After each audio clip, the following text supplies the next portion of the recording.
When a nameless waitress kisses a crime lord in front of 200 witnesses, she doesn't expect to survive the night. But Alina Moretti isn't trying to seduce Dario Vitale. She's trying to save his life. One whispered warning, one poisoned glass, one catastrophic choice that shatters everything she thought she knew about power, loyalty, and the family legacy buried beneath years of silence. Stay until the end to see how a single moment of reckless courage destroys an empire and rebuilds two broken lives. Hit that like button and drop your city in the comments. I want to see how far this story travels. The terrace at Villa Serafina wasn't just beautiful. It was the kind of place designed to make you forget you were mortal. White marble columns framed a view of the Mediterranean so perfect it looked painted, the sea darkening from sapphire to indigo as the sun bled into the horizon. Candles flickered in crystal holders on every table, their light dancing across silk tablecloths, and the faces of people who wore wealth like a second skin. The air smelled of jasmine, expensive cigars, and the particular tension that came from gathering this many dangerous people in one place and expecting them to behave. Alina Moretti moved through it all like a ghost. She'd been working the engagement party for 3 hours now, and her feet ached in shoes that were half a size too small. The black uniform, stiff white collar, pressed black skirt, made her feel like a mannequin. She'd spilled nothing, broken nothing, offended no one. She'd smiled when required, nodded when spoken to, and otherwise remained exactly what these people expected, invisible. That was the survival strategy. Eyes down, mouth shut, hands steady. The problem was, invisibility had given her the one thing none of these glittering guests possessed, the ability to actually see what was happening around her. More champagne, signorina? Alina turned smoothly, balancing her tray with practiced ease. A woman in a dress that probably cost more than Alina's annual rent waved her over with 2 fingers, not even looking up from her conversation. Alina poured, moved on, refilled another glass, then another. The rhythm was automatic. Pour, smile, retreat. Don't make eye contact unless absolutely necessary. Don't speak unless spoken to. She'd learned the rules early. Her nonna had worked parties like this one for 40 years before her knees gave out. "We're the help, tesoro," she used to say, her voice still carrying the rough edges of her childhood in Palermo's old quarter. "They don't see us, and that's good. Safer that way." Alina had believed her, right up until tonight. The engagement party was for Dario Vitale, which meant half of Sicily's underworld had shown up wearing designer suits and false smiles. Dario himself sat at the head table, a man who commanded attention without seeming to try. He was tall, built like someone who'd grown up fighting but learned to hide it under expensive tailoring. Dark hair, dark eyes, a face that would have been handsome if it weren't so carefully controlled. He wore power the way other men wore cologne, liberally, and with the expectation that everyone would notice. Next to him sat his fiancée, Serena Valenti. If Dario was controlled fire, Serena was ice-shaped into a blade. Blonde, elegant, with the kind of beauty that belonged on magazine covers or Renaissance paintings. Her dress was ivory silk, her jewelry understated but worth a fortune. She smiled often, laughed at the right moments, and touched Dario's arm with exactly the right amount of affection. Alina had watched her carefully all night, though she couldn't have said why. Maybe it was the way Serena's smile never quite reached her eyes. Maybe it was the way she checked her watch twice in 10 minutes, subtle enough that most people wouldn't notice. Or maybe it was simply that Alina had spent her entire life reading people. You didn't survive poverty without learning to spot danger before it announced itself. Whatever the reason, Alina was paying attention when the sommelier arrived. She recognized him immediately. Not his face, that was unfamiliar, but the way he moved, too stiff, too careful, like someone who'd rehearsed every step and was terrified of forgetting the choreography. He carried a wooden case containing 3 bottles of wine, each one probably worth more than Alina's grandmother's entire estate. "The 61 Barolo," he announced, his voice pitched to carry across the terrace. "A gift from the Valenti family, to toast the happy couple." Applause rippled through the crowd. Serena rose gracefully, touching Dario's shoulder as she gestured to the sommelier. "A rare vintage," she said, her voice warm with pleasure. "My grandfather's collection, nothing but the best for tonight." Dario smiled, though Alina noticed it didn't soften his eyes. He was good at this, playing the part everyone expected, The gracious host, the devoted fiancé, the reasonable businessman. But Alina had served enough men like him to recognize the truth beneath the performance. Dario Vitale was a predator who'd learned to wear sheep's clothing when necessary. The sommelier began opening the first bottle with exaggerated care, making a show of it. The crowd watched, murmuring appreciation. Alina moved toward the kitchen to retrieve more glasses, but something made her pause. It was subtle. So subtle, she almost missed it. As the sommelier worked, a man at one of the side tables, older, gray-suited, unremarkable, slid something across the linen tablecloth toward him. Just a quick pass, palm to palm, hidden behind the movement of reaching for bread. The sommelier's hand closed around whatever it was, and for just a second, his rehearsed calm cracked. She saw panic flash across his face before the mask snapped back into place. Alina's heart kicked against her ribs. She knew that look. She'd seen it on her father's face the night the loan sharks came to the restaurant. The night everything fell apart. It was the expression of someone caught in machinery, too big to escape. Someone who knew the price of failure but couldn't see any other way forward. The sommelier finished opening the bottle and began to pour. The wine caught the candlelight, dark as old blood. Alina started moving before she'd fully decided to, not toward the kitchen, toward the head table. Signorina, a hand caught her elbow. One of the other servers, an older woman named Bianca, who'd worked Villa Serafina for years. "What are you doing?" "Something's wrong with the wine," Alina said quietly. Bianca's expression hardened. "Don't." "What?" "Whatever you're thinking, don't. These aren't people you want to notice you exist." Bianca's grip tightened. "I've seen girls like you before. Smart enough to spot trouble, dumb enough to think anyone cares. They don't. Keep your head down and collect your pay." Alina pulled her arm free. No one needs to do anything except their job." Bianca's voice dropped to a harsh whisper. "You think you're the first to see something off at one of these parties? This world has rules. Our rule is simple. We don't see, we don't hear, and we definitely don't interfere. You break that rule, you don't just lose the job. You disappear."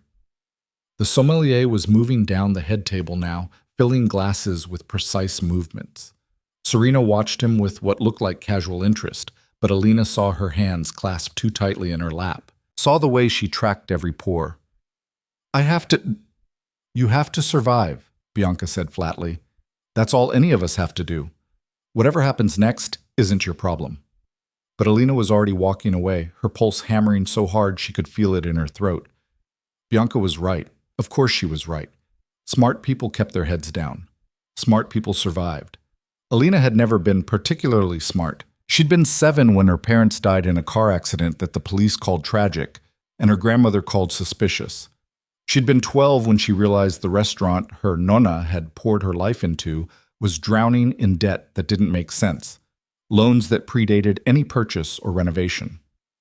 She'd been 17 when her grandmother died, still fighting to keep the doors open, still convinced that if she just worked hard enough, the universe would eventually show mercy. It hadn't. Alina had spent the last 5 years working 3 jobs, barely keeping the creditors from seizing the building that was the last piece of her family's history.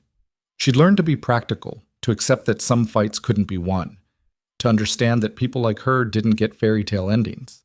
But she'd also learned that invisibility came with one dangerous advantage. No one saw you coming. The sommelier reached Dario's glass, poured carefully, precisely. The wine gleamed in the candlelight, beautiful and deadly. Serena smiled and raised her own glass. "To new beginnings," she said, her voice carrying across the terrace. The guests echoed her, a chorus of crystal chiming as 200 people prepared to drink. Alina made her decision. She didn't run. That would draw attention. She walked quickly but smoothly, the way servers were trained to move through crowded spaces. She dropped her tray somewhere, abandoned it without thinking.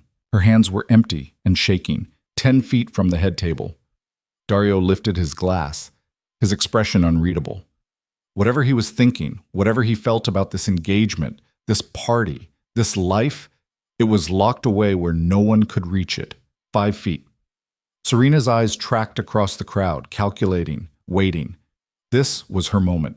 the culmination of whatever plan she'd set in motion.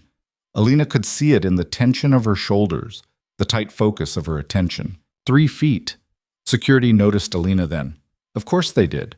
A server approaching the head table uninvited, moving with purpose instead of deference. One of Dario's men stepped forward, his hand already reaching for her. Alina didn't slow down. She did something so completely insane, so absolutely unthinkable, that it froze everyone in place for exactly the 2 seconds she needed. She grabbed Dario Vitali by the face and kissed him.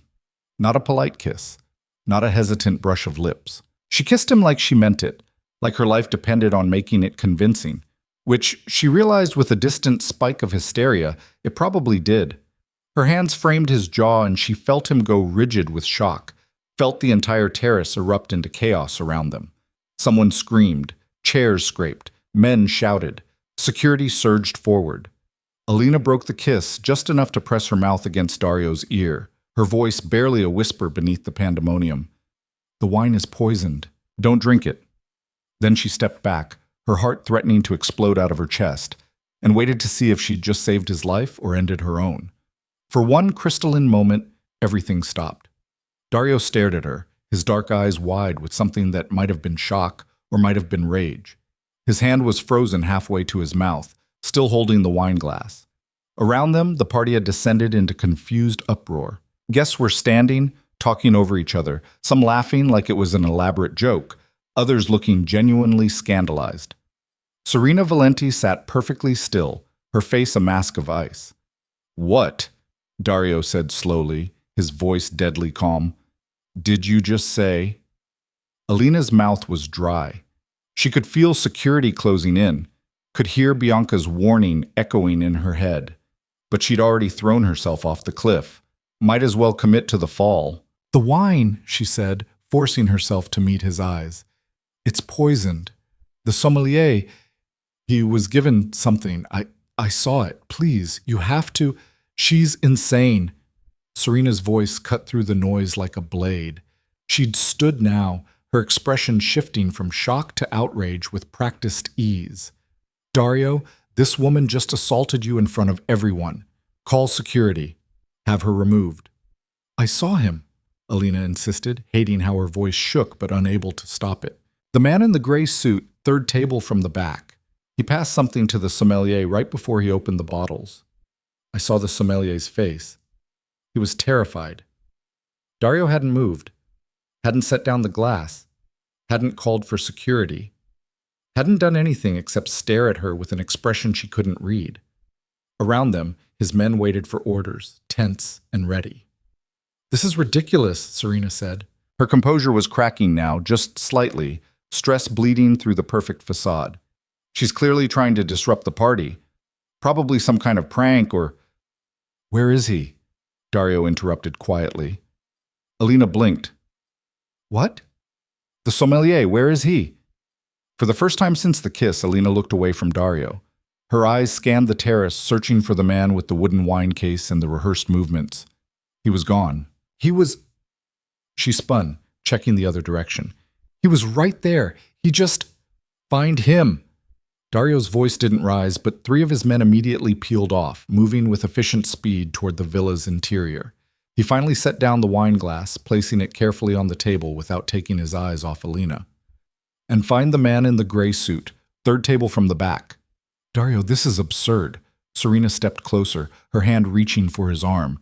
"You can't seriously be entertaining this girl's delusions.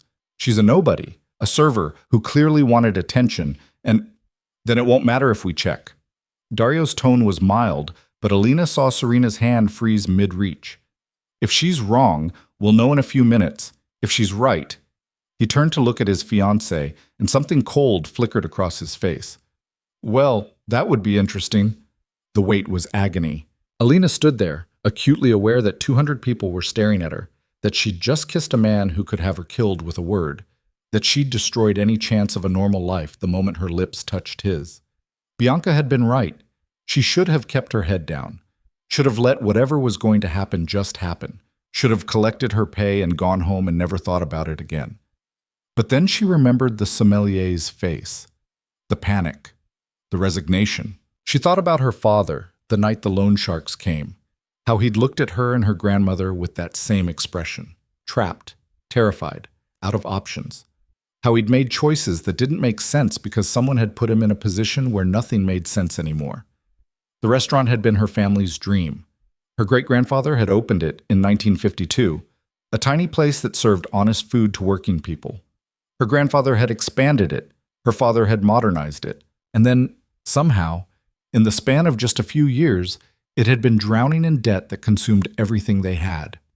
Alina had been too young to understand the details, but she'd understood the result: her parents dead, her grandmother working herself into an early grave, and Alina herself trapped in a life of endless labor just to keep one building from being seized by creditors whose names she didn't even know. If someone had orchestrated that, if someone had deliberately destroyed her family for reasons she couldn't comprehend, she wanted to know. One of Dario's men returned, his expression grim. He leaned in to whisper something in his boss's ear. Dario's jaw tightened. And the gray suit? Gone. We found his table, food half-eaten, wine untouched. Whoever he was, he left the moment the incident occurred. Incident. That was one word for it. Dario picked up the wine glass again, holding it up to the light. The Barolo looked perfect. Rich, aged, exactly what it should be. I want this tested, he said quietly. All 3 bottles. And I want the Valenti wine cellar inventoried. Every bottle my fiancé's grandfather supposedly collected. Dario, Serena's voice had gone flat, all pretense of warmth abandoned. You're making a mistake. This girl is clearly disturbed. Are you really going to embarrass both our families based on the ravings of a what? Dario turned to look at her, and Alina saw Serena flinch despite herself. A server. Someone beneath our notice? He glanced at Alina, something unreadable flickering across his face. Maybe that's exactly why we should listen. The test took 20 minutes. 20 minutes during which the party dissolved into chaos, guests whispering and speculating, security sweeping the grounds, and Alina standing frozen in the center of it all, like a specimen pinned to a board. Serena remained at the head table, her posture perfect, her expression carefully neutral. But Alina noticed her hands.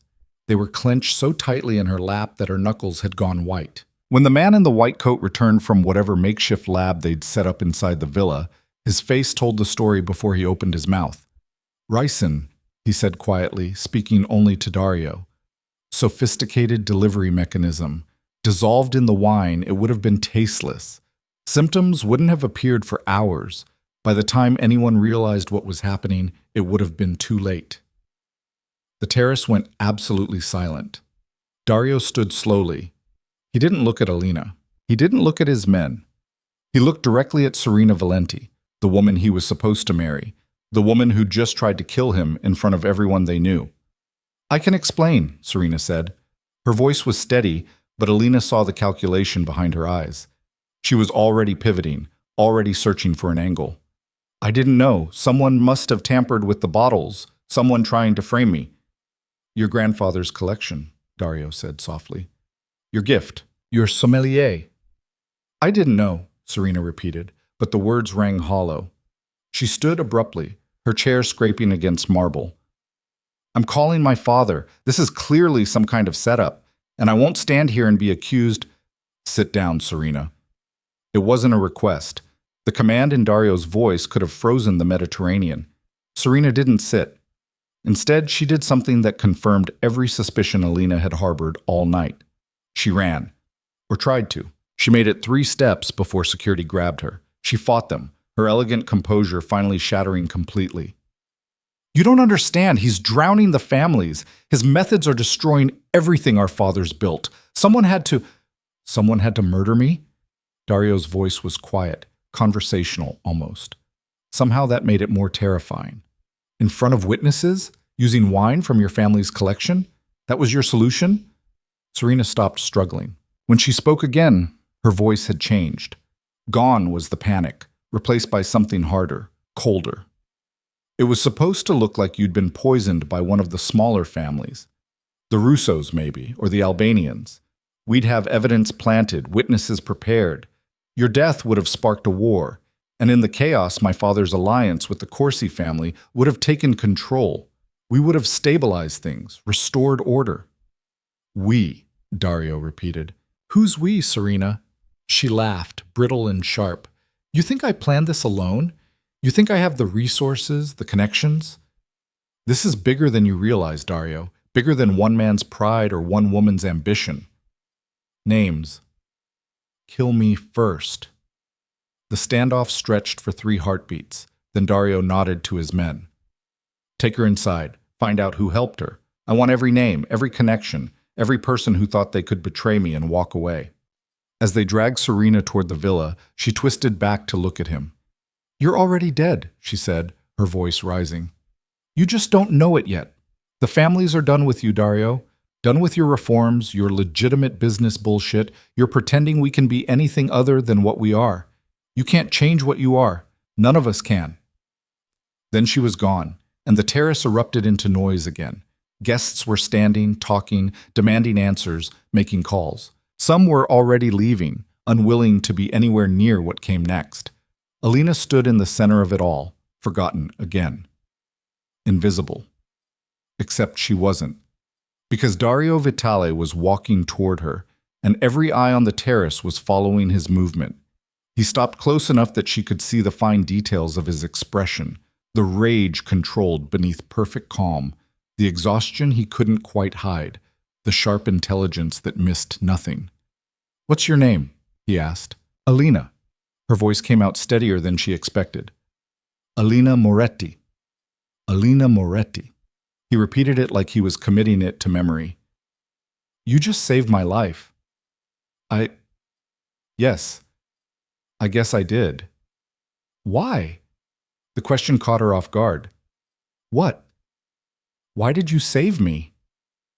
Dario tilted his head slightly, studying her. You don't know me. You have no stake in my survival. By all accounts, you should have done exactly what your colleague advised, kept your head down and ignored what you saw. So why didn't you?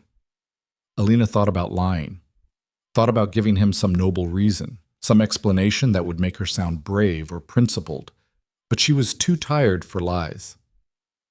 I don't know, she said honestly. I saw something wrong and I couldn't just watch it happen, even if it was stupid, even if it was dangerous. I just couldn't. Dario was quiet for a long moment. Then, unexpectedly, he smiled. It wasn't a warm smile, wasn't reassuring or kind, but it was real. You're either the bravest person I've ever met, he said, or the most foolish. Probably both. The smile widened fractionally. Probably. He glanced around the terrace, at the chaos still unfolding, at the guests who were watching them with undisguised fascination. You can't go home tonight. Alina's stomach dropped. What? Why not? Because whoever helped Serena plan this, and there are definitely others, they're going to know you're the reason it failed. You're a witness, a loose end. His expression hardened. In my world, loose ends get cut.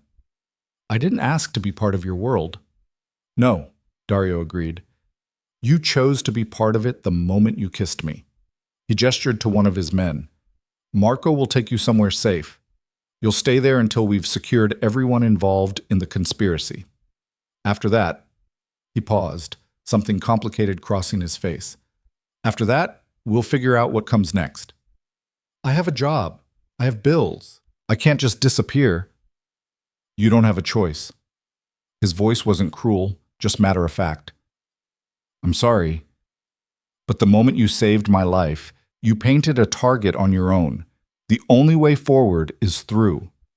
Alina wanted to argue, wanted to insist she could take care of herself, that she didn't need his protection, that she could go back to her regular life and forget any of this ever happened. But she'd seen Serena's face, heard the coldness in her voice when she talked about murder like it was a business decision. She thought about her grandmother's warnings, about invisibility, keeping them safe. Too late for that now. Okay, she said quietly, but I want something in return. Dario raised an eyebrow. You're in no position to negotiate. Maybe not, but you owe me. Alina lifted her chin, meeting his eyes. You said so yourself. I saved your life. That has to be worth something. What do you want? Information. The word came out before she'd fully formed the thought. About my family. My parents died in a car accident 10 years ago, but my grandmother never believed it was random. She spent the rest of her life convinced someone had targeted them. In our restaurant, we had debt that didn't make sense, pressure from creditors we never borrowed from. Someone destroyed my family, and I want to know who. I want to know why. Dario studied her for a long moment. You think it connects to this? I don't know, maybe. Serena mentioned the Valenti family. My grandmother used to talk about the Valentis sometimes. Said they owned half the businesses in our neighborhood. I never understood what she meant. Alina swallowed hard. I just want the truth, whatever it is. Something shifted in Dario's expression. Not quite sympathy, but something adjacent to it. Understanding, maybe. Or recognition. All right, he said finally. You stay under my protection. Do exactly what my men tell you. Don't try to leave or contact anyone without permission. In exchange, I'll look into your family's history. If there's a connection to be found, I'll find it. He extended his hand. Alina looked at it, at this man she'd kissed to save his life, at the crime lord who now held her future in his palm, and made the second insane decision of the night. She shook his hand. Deal. The villa Marco took her to was 20 minutes outside Palermo, hidden behind gates and cypress trees. It was beautiful in a cold, impersonal way, all marble and expensive furniture that no one actually lived with. A safe house, Marco explained. Somewhere Dario kept for emergencies. You'll have everything you need, he said, showing her to a bedroom that was bigger than her entire apartment. Don't leave the property, don't make phone calls, don't contact anyone. Someone will bring you meals. You have questions. You ask me or one of the other guards. Understood? Alina nodded numbly. After Marco left, she sat on the edge of the bed and tried to process what had just happened. 12 hours ago, she'd been worried about making rent.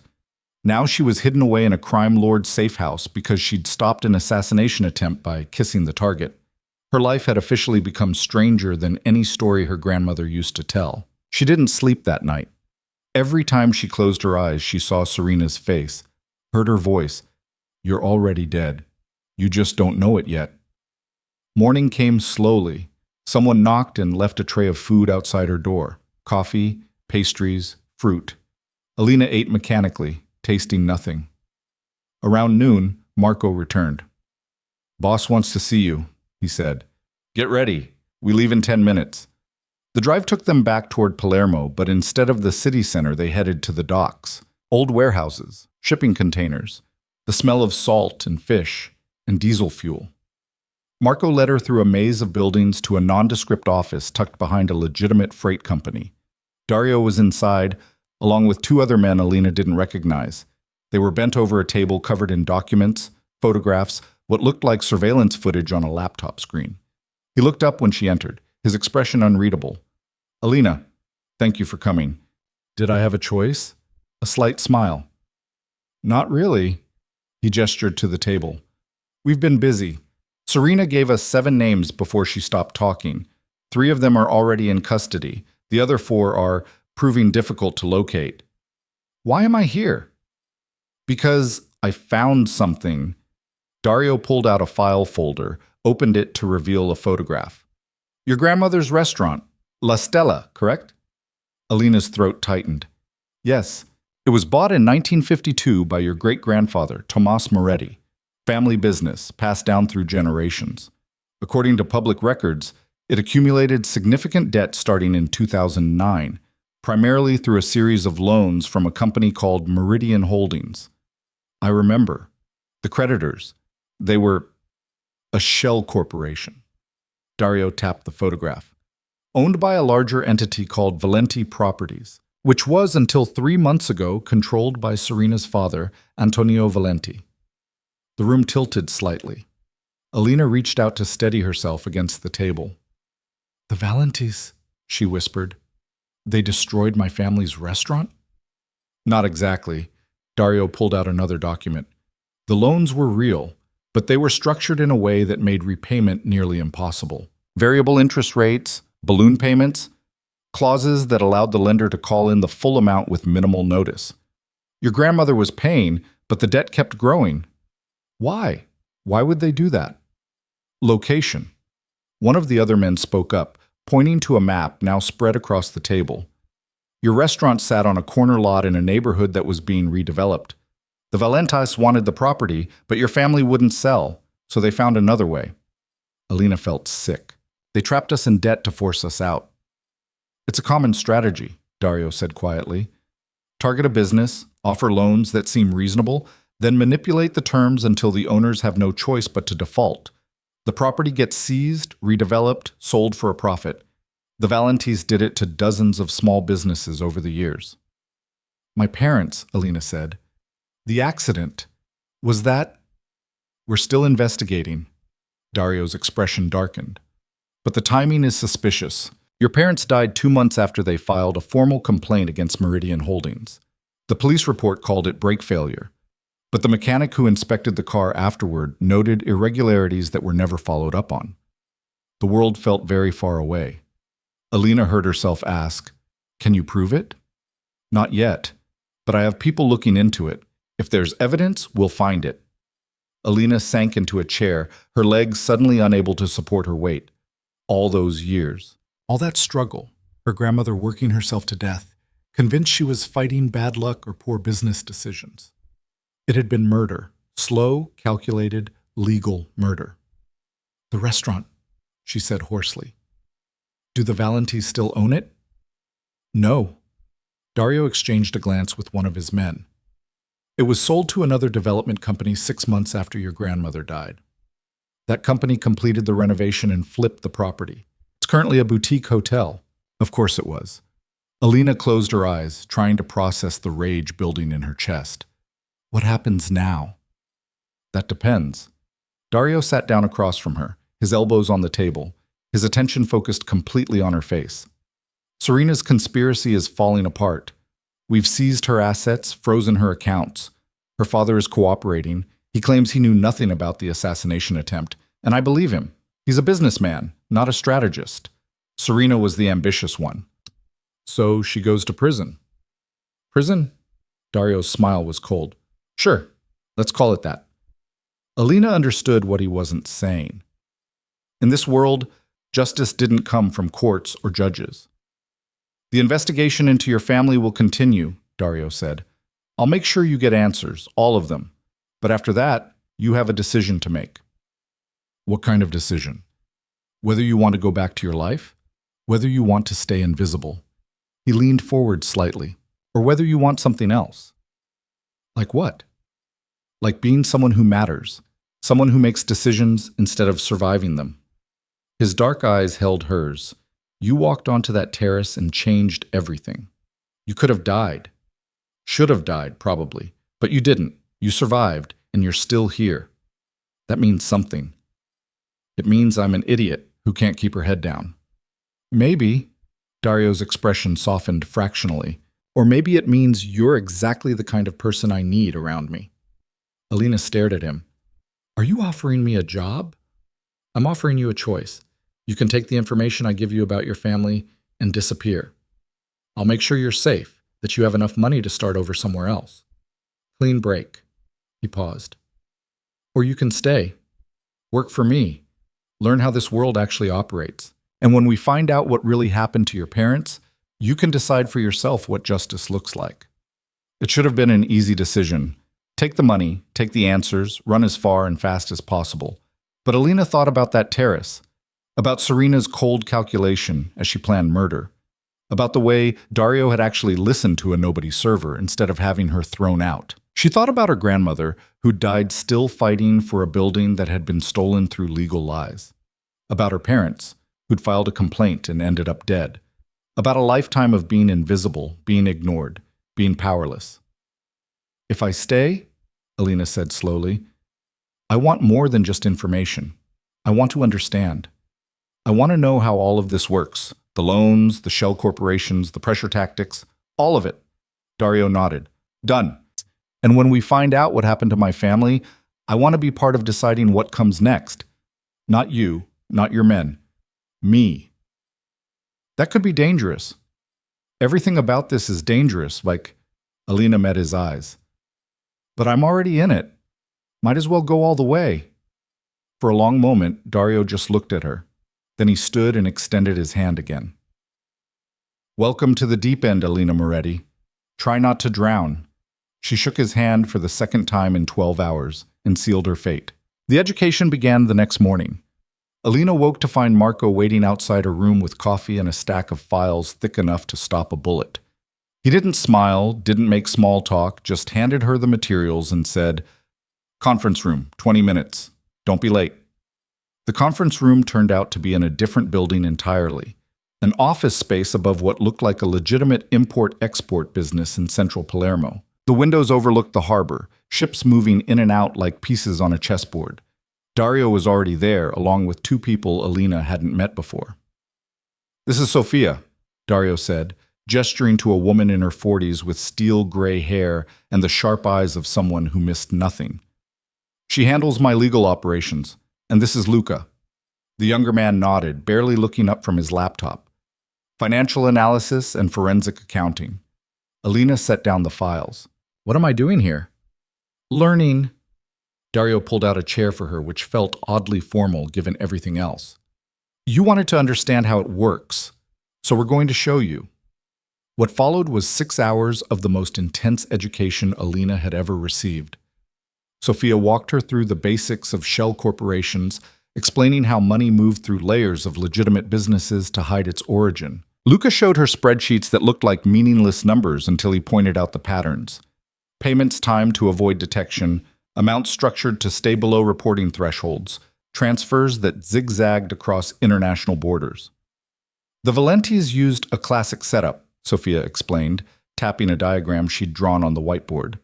"They'd identify a target property, create a lending company that looked legitimate, offer loans with terms that seemed reasonable at first glance. Then the trap would close." "How?" Alina asked, trying to follow the complex web of connections. "Buried clauses. Language so dense most people wouldn't catch it without a lawyer, and most small business owners can't afford lawyers." Sofia pulled up a contract on her tablet. "Look at Section 12, subsection 4. See how it allows the lender to adjust interest rates based on market conditions without defining what that means. Your grandmother signed this in 2009. By 2011, her interest rate had tripled." Alina stared at the document, recognizing her grandmother's signature at the bottom. The handwriting was shaky. This had been late in her life, when the arthritis was getting bad, when she was desperate enough to sign anything that might save the restaurant. "She didn't know," Alina said quietly. "Most of them didn't. That was the point." Luca turned his laptop to show her a list of names. The Valentis targeted 47 businesses using this exact strategy between 2008 and 2015. Yours was number 32. 47 families destroyed. 47 dreams crushed under paperwork and fine print and predatory lending disguised as helping hands. "Where are they now?" Alina asked. "The other businesses?" "Gone. Properties seized, redeveloped, sold. The owners scattered." Luca scrolled through the list. "Some declared bankruptcy. Some left the country. 3 died during the process. Heart attacks mostly. Stress will do that." "And no one stopped it? No one investigated?" Sofia laughed, but there was no humor in it. "Who would investigate? The loans were legal, the contracts enforceable. The Valentis had lawyers making sure every I was dotted, every T crossed. On paper, they were just business people making smart investments." "That's how it works," Dario said from his position by the window. He'd been quiet most of the morning, letting his people teach. "The real power isn't violence, it's paperwork. It's knowing which laws to follow and which ones have loopholes you can drive a truck through. Violence is messy, draws attention. But financial manipulation? That's invisible until it's too late." Alina thought about her grandmother, working 3 jobs in her 70s, convinced that if she just tried harder, worked longer, the debt would eventually get paid, never understanding that the game was rigged from the start. "I want to see it," she said abruptly. Dario turned from the window. "See what?" "The restaurant, what they did with it. I want to see what my family's destruction bought them." Something shifted in Dario's expression, not quite sympathy, but close. "That's not a good idea." "I don't care if it's a good idea, I need to see it." He studied her for a long moment, then nodded to Marco, who'd been standing silently by the door. "Bring the car around, we'll go this afternoon." The drive across Palermo felt like traveling through layers of memory. Alina hadn't been back to this neighborhood since her grandmother's funeral 5 years ago. It had hurt too much, seeing the building with different signage, knowing strangers were walking through spaces that had belonged to her family for generations. The car pulled up across the street from what used to be La Stella. Alina sat frozen, staring at what it had become. They'd kept the original facade, the honey-colored stone, the arched doorway, but everything else was different. The sign now read Casa Bella Boutique Hotel, in elegant script. Through the windows, she could see a lobby that bore no resemblance to the warm, chaotic dining room she remembered. Everything was white marble and minimalist furniture, the kind of sterile beauty that erased any trace of the lives lived there before. The developers bought it for $300,000, Luca said from the front seat, reading from his tablet. Put another $2 million into renovations. Sold it 18 months later for $6.5 million. Current owners are a hospitality group based in Milan. Numbers. That's what her family had been reduced to, a line item in someone's profit margin. I used to help my grandmother in the kitchen, Alina said, her voice distant. She'd let me roll out pasta dough. I wasn't any good at it. Always made it too thick, too uneven. But she'd use it anyway, tell the customers it was rustic style. She smiled despite herself. I was 8 years old and thought I was a real chef. Dario was quiet beside her. When he finally spoke, his voice was careful. We can go inside if you want. I know the manager. He owes me a favor. Alina shook her head. No, I don't want to see what they did to the inside. I'd rather remember it the way it was. They sat there for another minute, the engine idling, the afternoon sun turning the building's stone walls golden. Then Alina made herself look away. Take me back, she said. The investigation into her parents' death took 3 weeks. 3 weeks during which Alina lived in a strange liminal space. Not quite prisoner, not quite guest, definitely not safe enough to go home. She spent her days learning the mechanics of Dario's world, her nights lying awake in the safe house, trying to reconcile the person she'd been with the person she was becoming. Dario himself was a study in contradictions. In meetings, he was sharp and ruthless, making decisions that affected millions of euros with the same casual efficiency most people used to order coffee. But he also spent an hour arguing with Sofia about whether they could restructure a failing shipping contract to avoid laying off 200 dock workers. He threatened a rival family's representative with casual brutality, then turned around and personally delivered a hospital donation to a children's ward. You're staring, he said one afternoon, catching Alina watching him during a break between meetings. I'm trying to figure you out. Good luck with that. Chit. He poured himself an espresso from the machine in the corner. Most days I can't figure myself out. Why did you believe me? The question had been nagging at her for weeks. At the party. You didn't know me. You had no reason to trust me. But you stopped drinking the wine. Dario was quiet for a moment, his back to her as he doctored his espresso with sugar. You want the truth? Always. I almost didn't believe you. My first instinct was to have you removed and forget it happened. He turned to face her, leaning against the counter. But then I looked at your face, really looked, and I saw someone who was absolutely terrified but doing it anyway. That kind of fear doesn't come from wanting attention or pulling a prank. I could have been a very good actress. You're not, though. You're possibly the worst liar I've ever met. He smiled slightly. It's one of your more endearing qualities. Before Alina could figure out how to respond to that, Sofia burst into the room, her expression grim. We found something, she said. About the car accident. They gathered in the conference room again. Dario, Sofia, Luca, and Alina. Marco stood by the door, his usual silent sentinel position. Sofia pulled up files on the large monitor, and Alina's heart sank as she recognized the police report from her parents' accident. The official story was brake failure, Sofia began. Your father's car went off the road on a curve, hit a tree. Both parents died on impact. The police investigation concluded it was mechanical failure, possibly due to poor maintenance. My father maintained that car religiously, Alina said. He was obsessive about it. I know, which is why this caught our attention. Sofia zoomed in on a section of the mechanic's report. The inspector noted that the brake lines showed signs of tampering, specific cuts that looked deliberate rather than wear-related.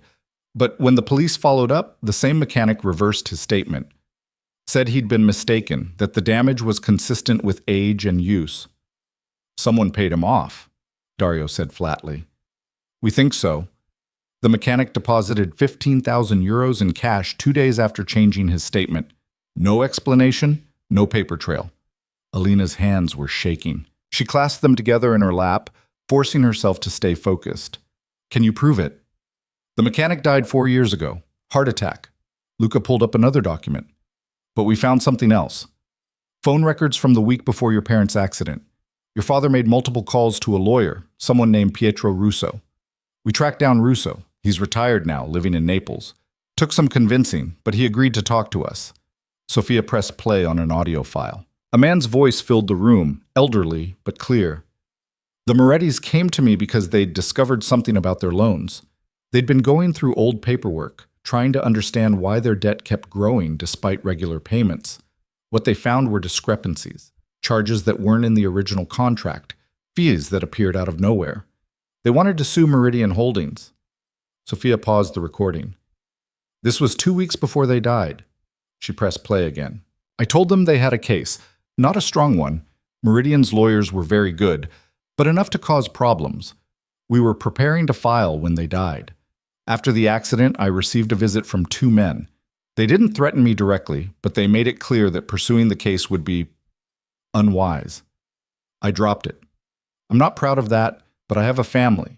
I chose their safety over justice for the Morettis. The recording ended. The room was silent except for the hum of the monitor. Alina stood up abruptly, her chair scraping against the floor. She walked to the window, needing to put distance between herself and the evidence of what had been done to her family. Behind her, she heard Dario murmur something to the others. Footsteps retreated. A door closed.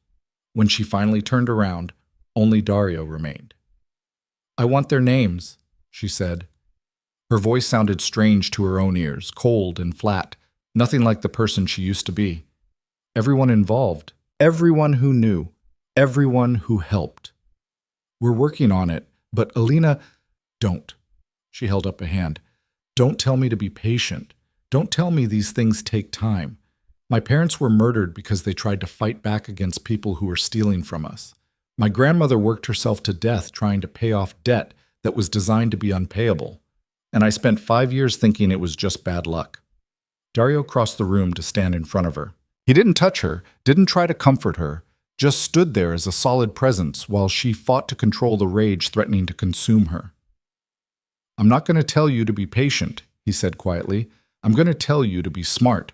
Anger is useful, but only if you channel it into something productive. What do you suggest? Help me finish what you started. Serena's conspiracy is bigger than we initially thought. We've identified 11 people involved. Family heads, business partners, even a few politicians. They weren't just trying to kill me, they were planning a complete restructuring of how the families operate. Why do I care about your power struggles? Because the Valentis were part of it.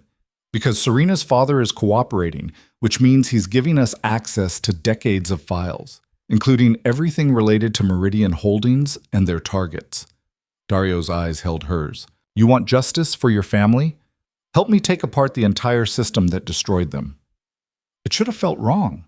Should have felt like losing herself, like becoming something she'd never wanted to be. But standing there in that conference room, looking at the evidence of her parents' murder laid out on screens and in files, Alina couldn't find it in herself to care about shoulds and shouldn'ts. What do you need me to do? She asked. The answer turned out to be everything she was terrified of. Over the next week, Alina sat in on meetings with people who made her skin crawl. She watched Dario negotiate with family heads whose empires were built on suffering. She learned to keep her expression neutral when they discussed violence like it was weather, unfortunate but inevitable. She also learned that Dario was trying to change things, slowly, carefully, in ways that wouldn't get him killed.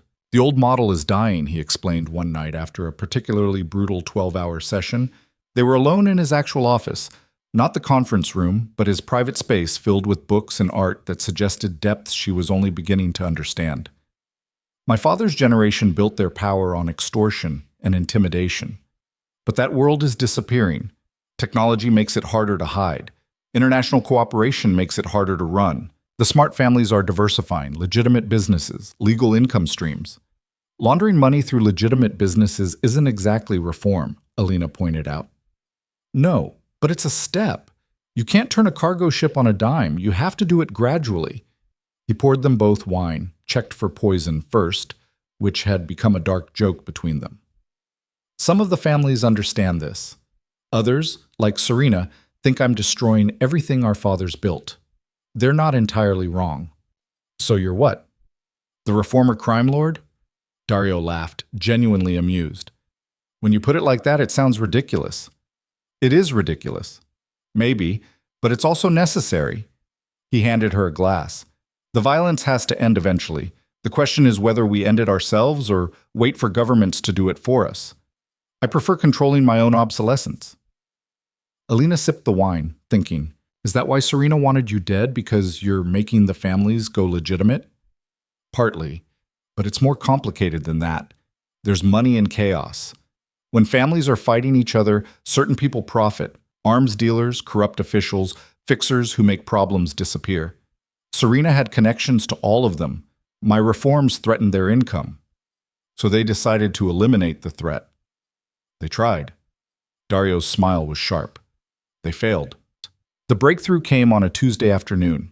Luca burst into the conference room where Alina was reviewing financial documents with Sofia, his laptop clutched against his chest, and his eyes bright with discovery. I found it, he said breathlessly. The connection. All of it. He set up the laptop and started pulling up files faster than Alina could follow. Sofia leaned in, her expression sharpening as she scanned the information. Meridian Holdings was a subsidiary of a larger entity called Corona Investments, Luca explained, his words tumbling over each other. Corona was owned by a partnership between the Valenti family and the Corsi family. But here's where it gets interesting. The Corsis also owned the development company that bought your restaurant after your grandmother died. They profited twice, Sofia said, once from the predatory loans, again from the property flip. It's worse than that. Oh, Luca pulled up a new spreadsheet. I cross-referenced all 47 properties targeted by Meridian Holdings. 31 of them were eventually purchased by Corsi development companies. The remaining 16 went to other buyers who turned out to be shell corporations also controlled by the Corsis. They owned the entire pipeline, Alina said slowly, understanding dawning.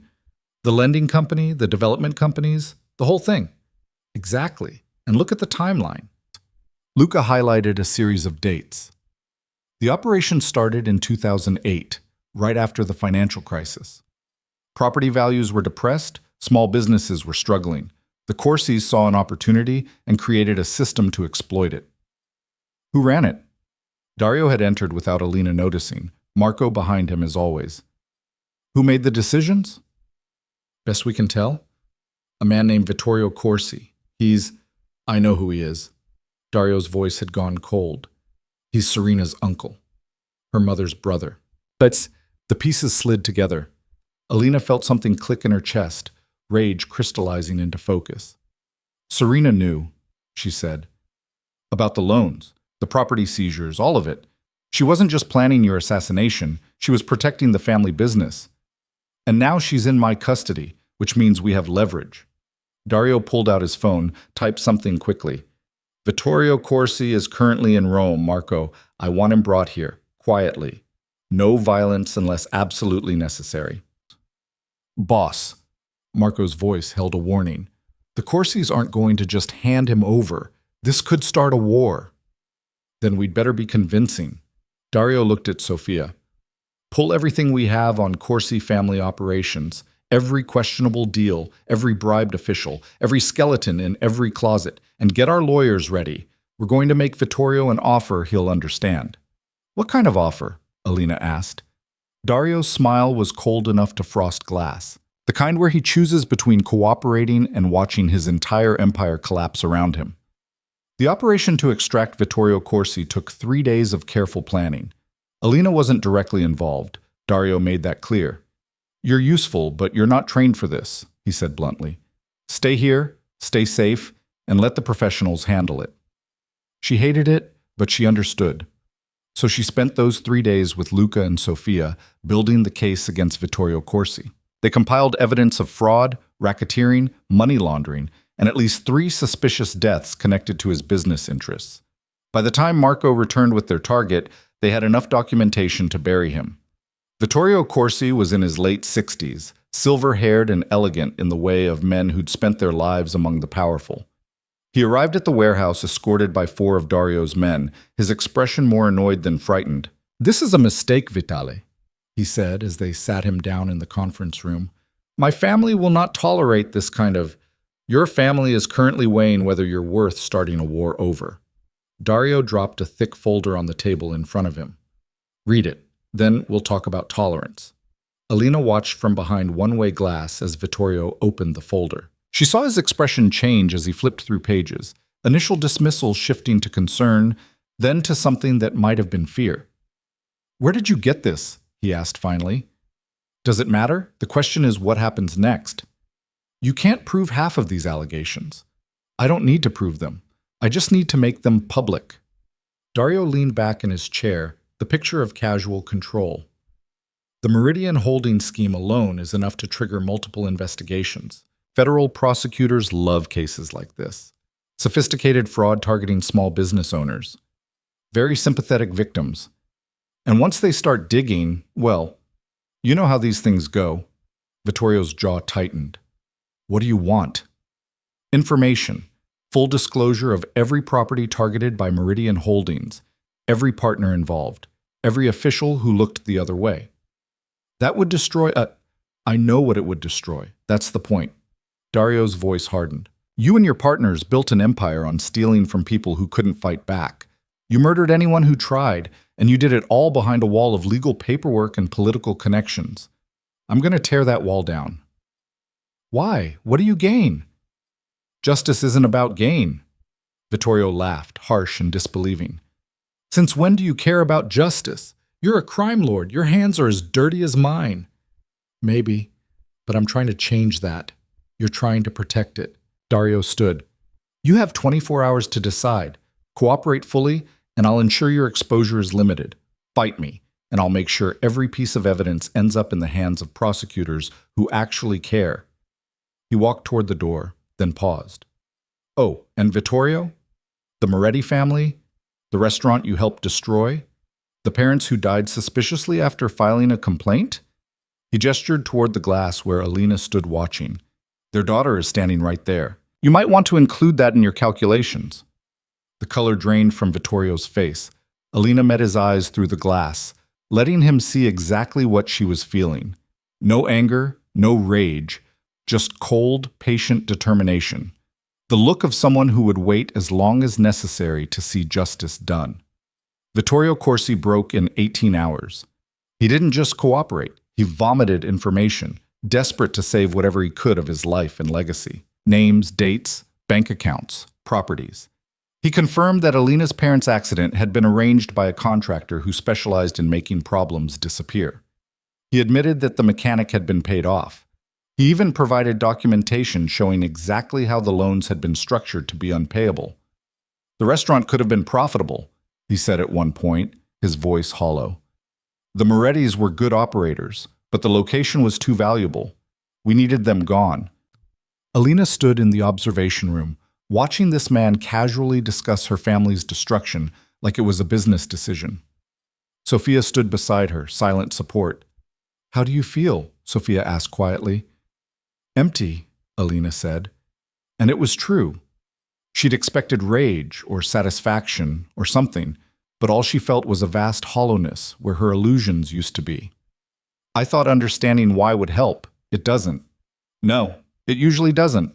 "How do you do this?" Alina turned to look at Sophia.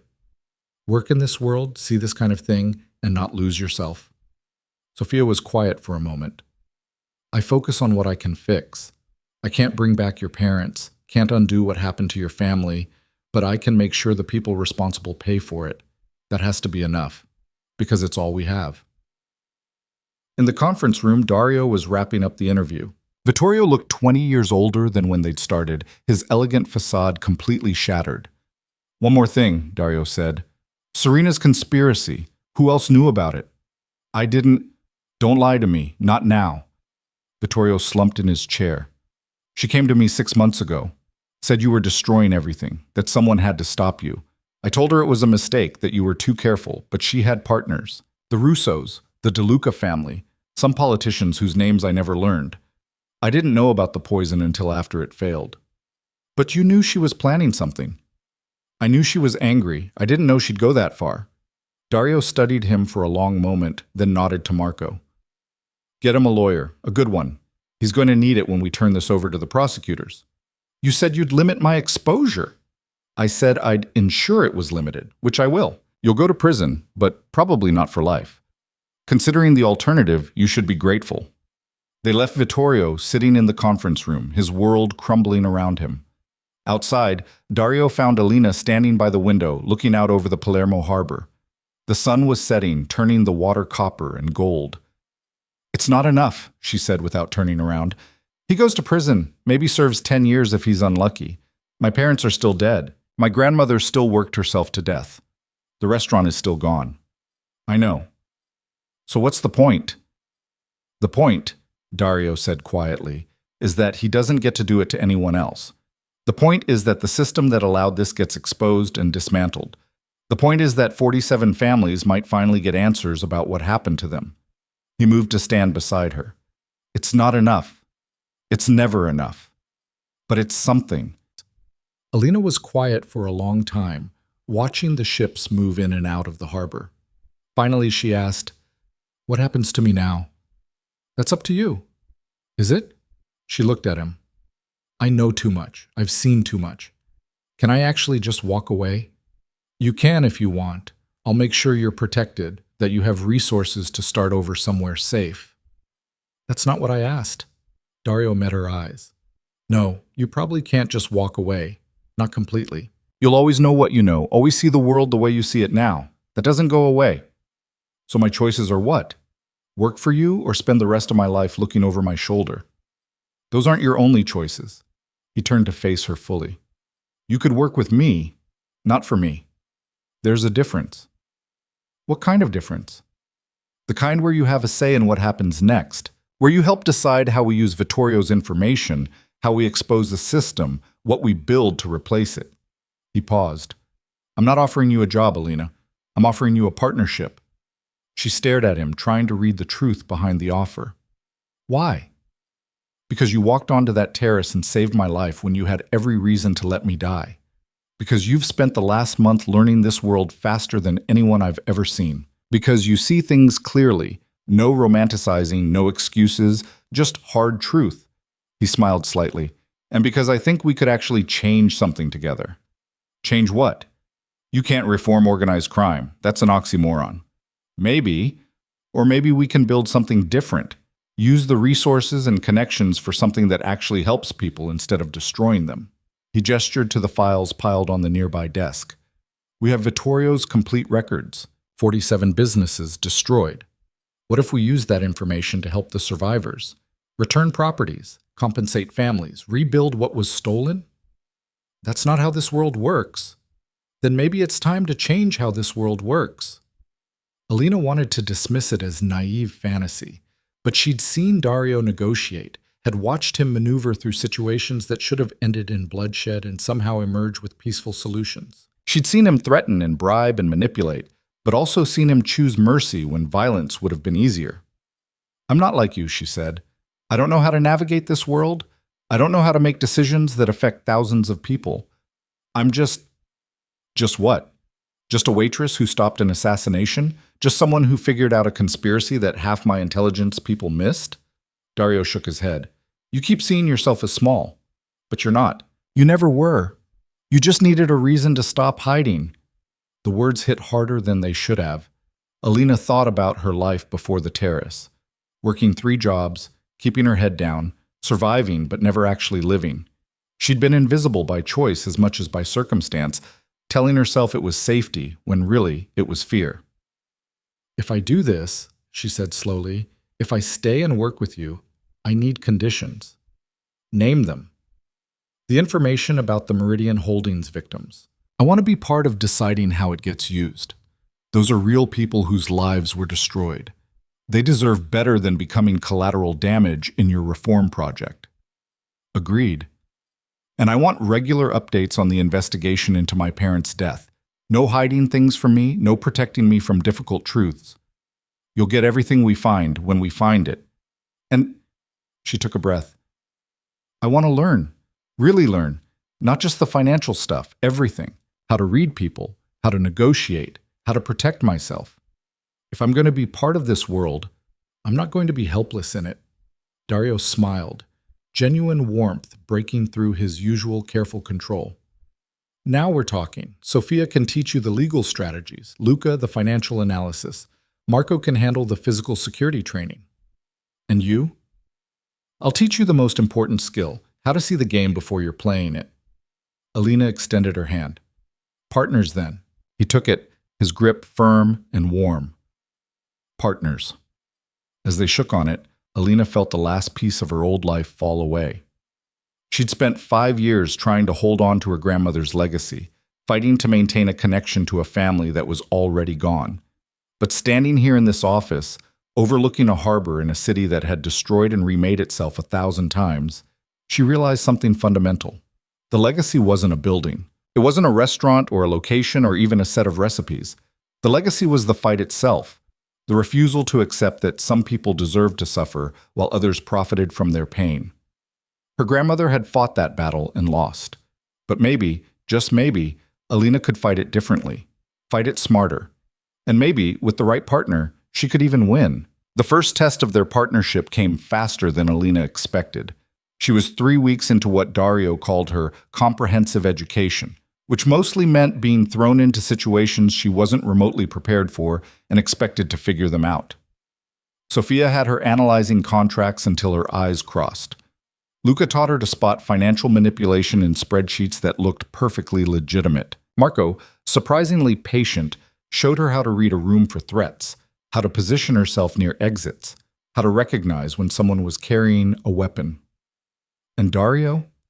Dario took her to meetings. You learn by watching, he'd said on the first day. Keep your mouth shut, your eyes open, and pay attention to what people don't say. That's where the real information lives. So she watched. She sat in corners of conference rooms and back offices, and once, memorably, a seafood restaurant that served as neutral ground for a territorial dispute. She watched Dario negotiate with people who smiled while threatening murder. She watched him diffuse situations that should have exploded into violence. She watched him lie, manipulate, and occasionally tell devastating truths that left his opponent scrambling. What surprised her most was how often he chose the peaceful option. Not out of weakness.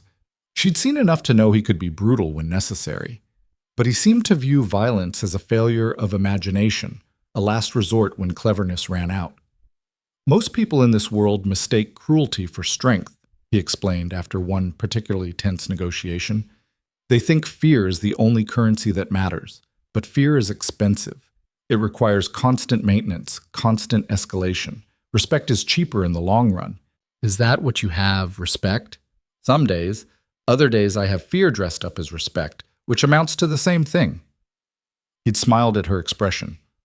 I'm not a good man, Alina. Don't make the mistake of thinking I am.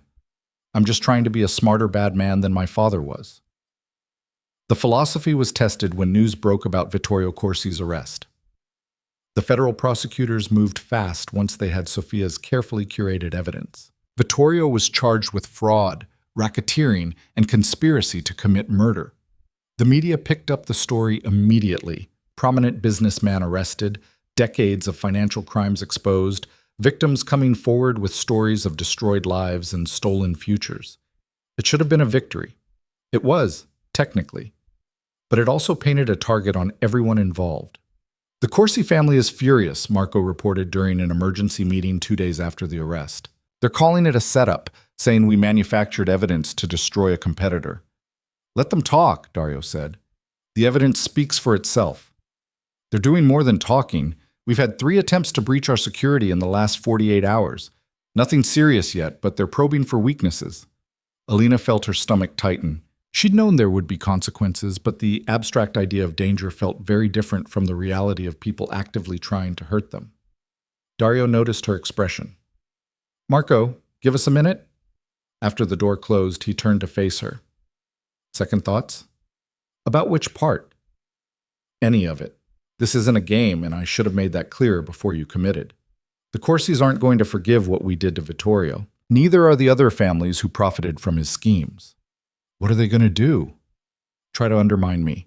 Spread rumors that I'm working with federal prosecutors, that I'm betraying the families to save myself. Some will believe it. Others will use it as an excuse to challenge my authority. He moved to the window, looking out over the city. There's a meeting tomorrow night. The major families gathering to discuss the Vittorio situation. They'll want explanations. Are you going? I have to. Not going would look like weakness, and weakness gets you killed. He glanced back at her. You should stay here, where it's safe. No. Alina, you said we're partners. Partners don't hide when things get difficult. She stood, moving to join him by the window. Besides, you're going to need someone watching your back. You said it yourself. Half these families want you gone. You walk into that room alone, you're making it easy for them. I won't be alone. I'll have Marco and you'll have guards. That's not the same as having someone who sees the game before you're playing it. She used his own words back at him, watching his expression shift. Isn't that what you said you'd teach me? Dario was quiet for a long moment. Then he laughed, surprising her. You're either going to get us both killed or change everything. I haven't decided which yet. Can it be both? With you? Probably. The meeting was held in a private estate outside Palermo, the kind of place that looked like a villa from a tourism magazine but functioned as a fortress. Alina counted 6 security checkpoints before they even reached the main building. Marco drove, his expression grim, while 2 other cars filled with Dario's people followed at a careful distance. The Russos will be there, Dario said, reviewing notes on his tablet. They lost the most when Vittorio got arrested. He was their primary financial partner. Expect them to be hostile. The De Lucas will probably stay neutral unless they see an advantage in picking a side. The Greco family owes me a favor, but that only goes so far. And the Corsis? Salvatore Corsi, Vittorio's brother, will be there. He'll want blood, but he's smart enough to know he can't move against me directly. Not yet. Dario set down the tablet. The key is keeping everyone talking long enough to see that Vittorio's arrest actually benefits them. How does it benefit them? Because the federal investigation is focused on Vittorio's schemes, not the families as a whole. If they cooperate with the narrative that he was a rogue operator, they stay clean. If they defend him, they invite scrutiny they don't want. Alina turned that over in her mind. You're giving them a way to throw Vittorio under the bus and call it justice. Exactly.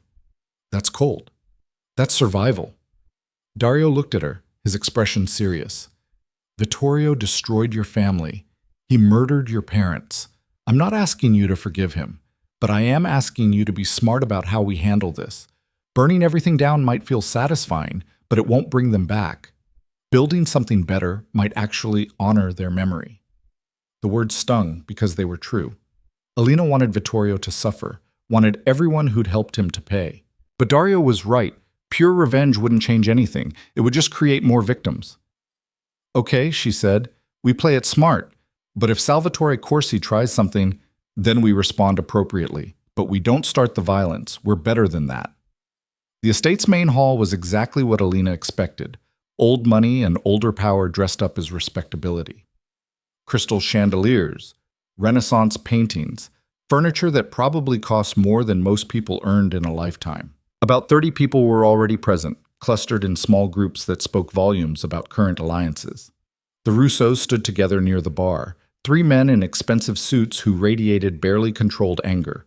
The De Lucas occupied a corner, watching everything with the careful neutrality of people waiting to see who won before committing. And near the center of the room, holding court like a king at his own coronation, stood Salvatore Corsi. He was older than Vittorio, but carried it better. Still fit, still sharp-eyed, still dangerous. When Dario entered, Salvatore's expression didn't change, but Alina saw his hand tighten around his whiskey glass. Vitale, he said, his voice carrying across the room, how generous of you to join us. Salvatore, my condolences about your brother. Are they? Condolences? Or congratulations on a competitor eliminated? The room went quiet. Alina felt Marco tense beside her, ready for violence. But Dario just smiled, easy and unconcerned. Vittorio eliminated himself, he said. I just made sure the evidence reached the right people. Evidence you manufactured. Evidence that's been verified by federal forensic accountants. Evidence that includes testimony from dozens of victims. Evidence that your brother confirmed in his own words. Dario moved further into the room, commanding attention without seeming to try. If you want to be angry at someone, Salvatore, be angry at Vittorio for being sloppy enough to get caught. He was family. He was a liability, and deep down you know it. Dario accepted a drink from a passing server, checked it first, Alina noticed, and turned to address the room. We all built our organizations on certain foundations. Some of those foundations are cracking. We can either shore them up or watch them collapse and take us down with them. One of the Russos stepped forward, his face flushed with anger or alcohol or both. You're the crack in the foundation, Vitale. Your reforms, your legitimate business obsession, your cooperation with prosecutors. My cooperation. Dario's voice went cold. I handed over evidence of crimes that threatened all of us. Vittorio's schemes weren't just destroying small businesses. They were creating a paper trail that led directly to family operations. Every property seizure, every fraudulent loan, every suspicious death, it all connected back to us. The federals were already investigating. I just gave them a clean target that wasn't the rest of us. He's right. The voice came from an older man Alina didn't recognize, someone from the Greco family based on where he was standing. My lawyers have been warning me for months that the Meridian Holdings operation was too visible. Too many victims willing to talk. Too much documentation. It was only a matter of time before it blew up in our faces. So we sacrificed Vittorio to save ourselves? Salvatore's voice dripped contempt. That's your solution? My solution is to stop doing business in ways that invite federal attention, Dario said. The world is changing. The old methods don't work anymore. We either adapt or we die. Vittorio refused to adapt. He paid the price. And what about loyalty? What about protecting our own? I protect people who deserve protection. Vittorio murdered innocent people to steal their property. He created a system that destroyed dozens of families for profit. That's not business. That's just cruelty with paperwork. Dario's eyes swept the room. Any of you want to defend that publicly? Want to stand up and say that kind of operation deserves our protection? Silence. Alina watched the faces around the room, saw people calculating, weighing their options. No one wanted to defend Vittorio's actions out loud, but no one wanted to look weak by abandoning him either. That's when she understood what Dario was doing. He wasn't trying to convince them Vittorio was guilty. They already knew that.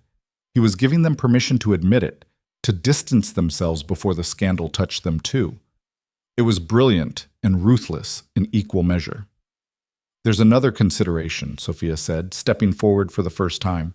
She'd been so quiet, Alina had almost forgotten she was there.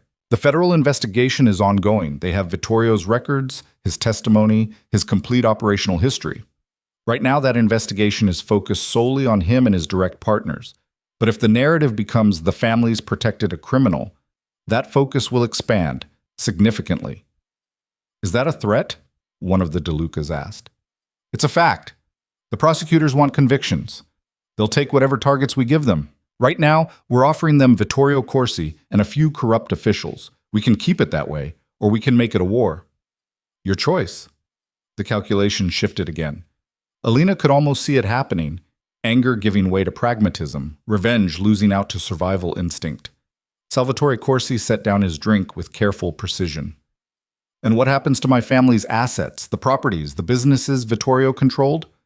That depends, Dario said. Cooperate with the investigation, help us clean up the mess, and we can probably protect most of it. Fight us, and it all gets seized as evidence. The choice is yours. It wasn't really a choice, and everyone in the room knew it. But Dario had phrased it like one anyway, giving Salvatore a way to surrender without losing face. The Corsi patriarch was quiet for a long moment, his expression unreadable. Then he nodded, just once. I'll need guarantees, written agreements about what gets protected and what doesn't. Sophia will work with your lawyers. We'll have something drafted by tomorrow. And my brother? What happens to him? He faces the consequences of his actions. I'm sorry, Salvatore, but some things can't be fixed. Salvatore's jaw tightened, but he nodded again. The fight had gone out of him, replaced by the weary acceptance of someone who knew when they'd lost. The rest of the meeting was details. Negotiations about assets, Discussions of how to present the situation to lower-ranking family members, agreements about maintaining the narrative that Vittorio had acted alone.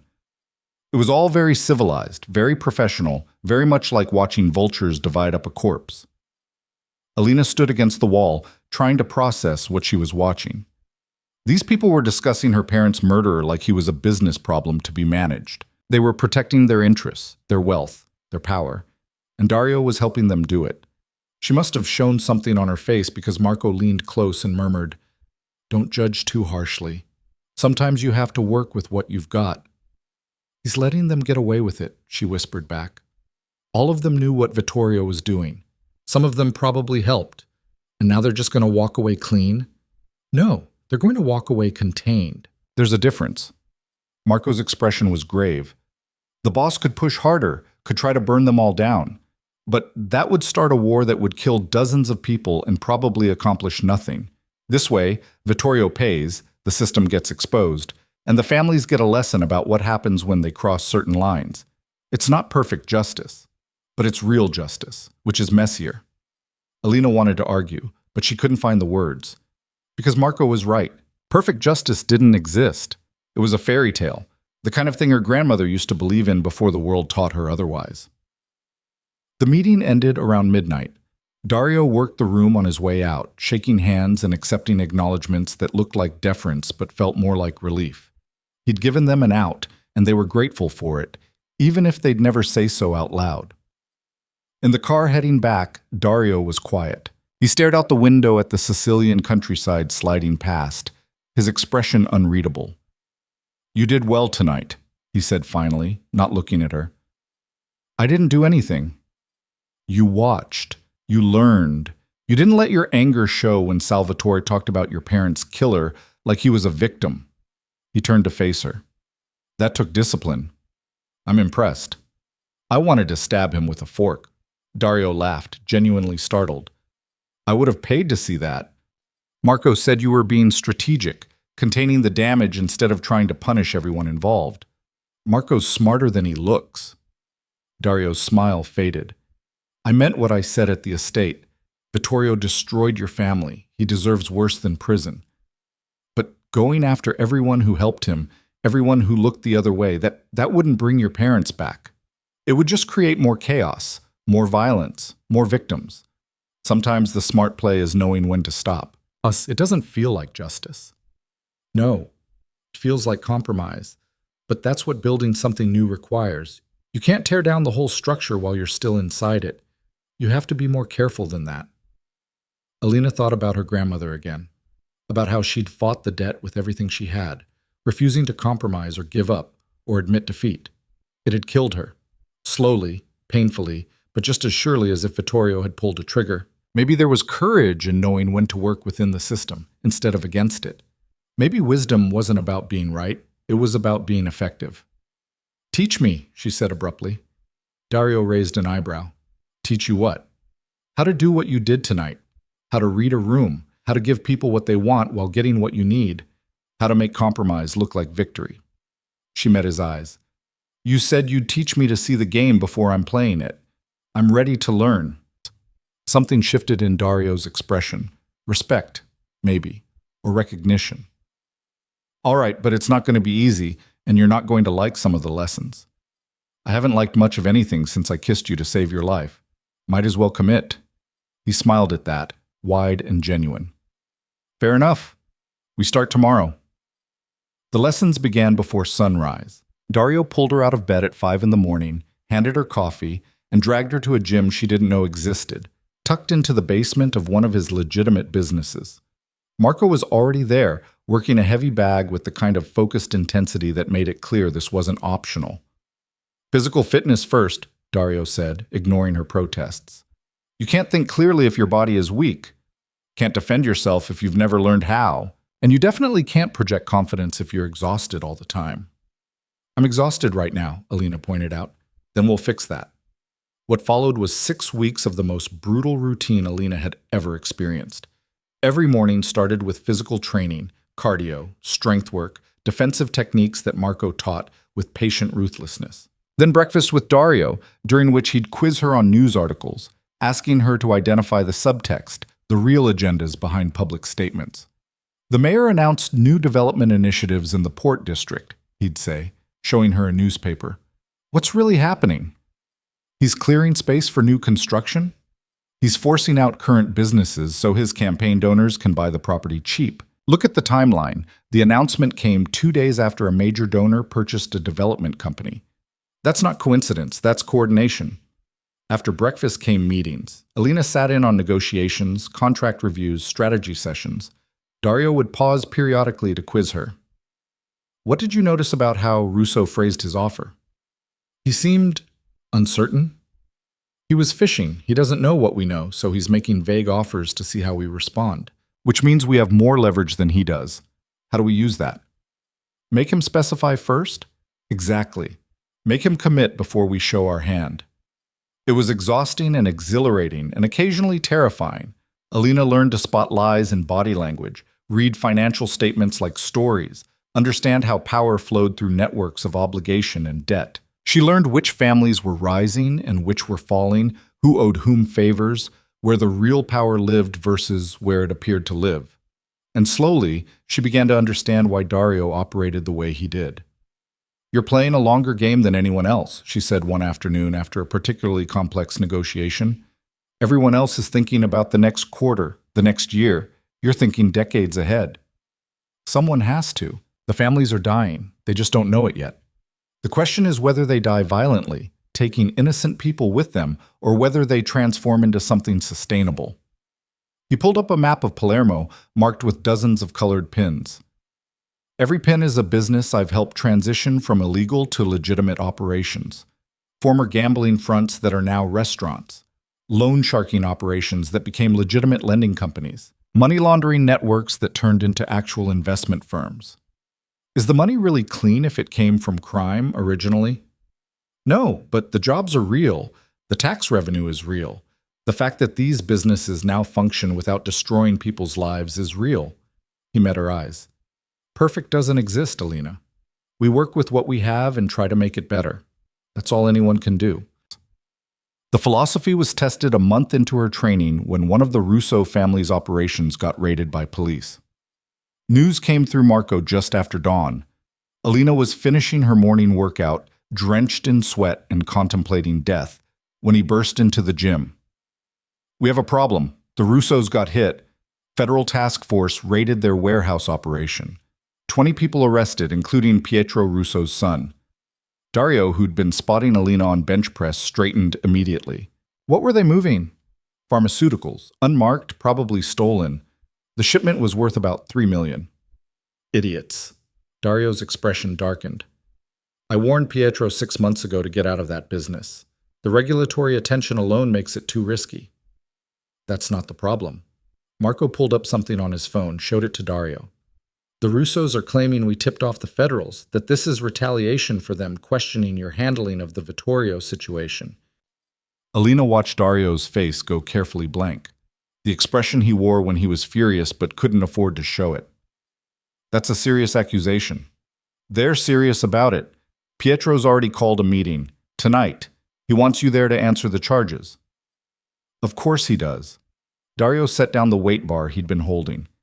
He needs a scapegoat. And I'm convenient. If he can convince the other families I'm cooperating with prosecutors, he undermines everything we've built. He looked at Marco. Get Sofia. We need to prepare a defense. Or, Alina said quietly, we could go on offense. Both men turned to look at her. Explain, Dario said. Alina grabbed a towel, wiping sweat from her face while she organized her thoughts. Pietro's lying, we know that. But he's lying because he's desperate. His son just got arrested. His operation just got destroyed. He needs someone to blame that isn't himself. What if instead of defending ourselves against his accusation, we attack the real problem? Which is? That he was running a pharmaceutical operation 6 months after you warned him it was too risky. That he ignored your advice and now he's trying to make his failure your fault. She moved closer, warming to the idea. You said the families need to understand that the old ways don't work anymore. This is a perfect example. Pietro did exactly what you told him not to do, and he got burned. Use that. Dario was quiet for a moment, considering. Then he smiled. You're getting dangerous. Is that a yes? That's a we need to think this through carefully. But yes, the core idea is sound. He pulled out his phone, started typing. Sophia, I need you to pull everything we have on Pietro Russo's pharmaceutical operation. Every warning we gave him, every piece of advice he ignored. And get me the arrest reports from this morning. I want to know exactly what the federals found. The meeting that night was smaller than the one at Salvatore's estate, but somehow more tense. Just the major family heads and their closest advisors gathered in a private room at a restaurant that served as neutral ground. Pietro Russo stood at one end of the table, his face haggard with stress and rage. You sold out my son, he said the moment Dario walked in. No preamble, no pleasantries.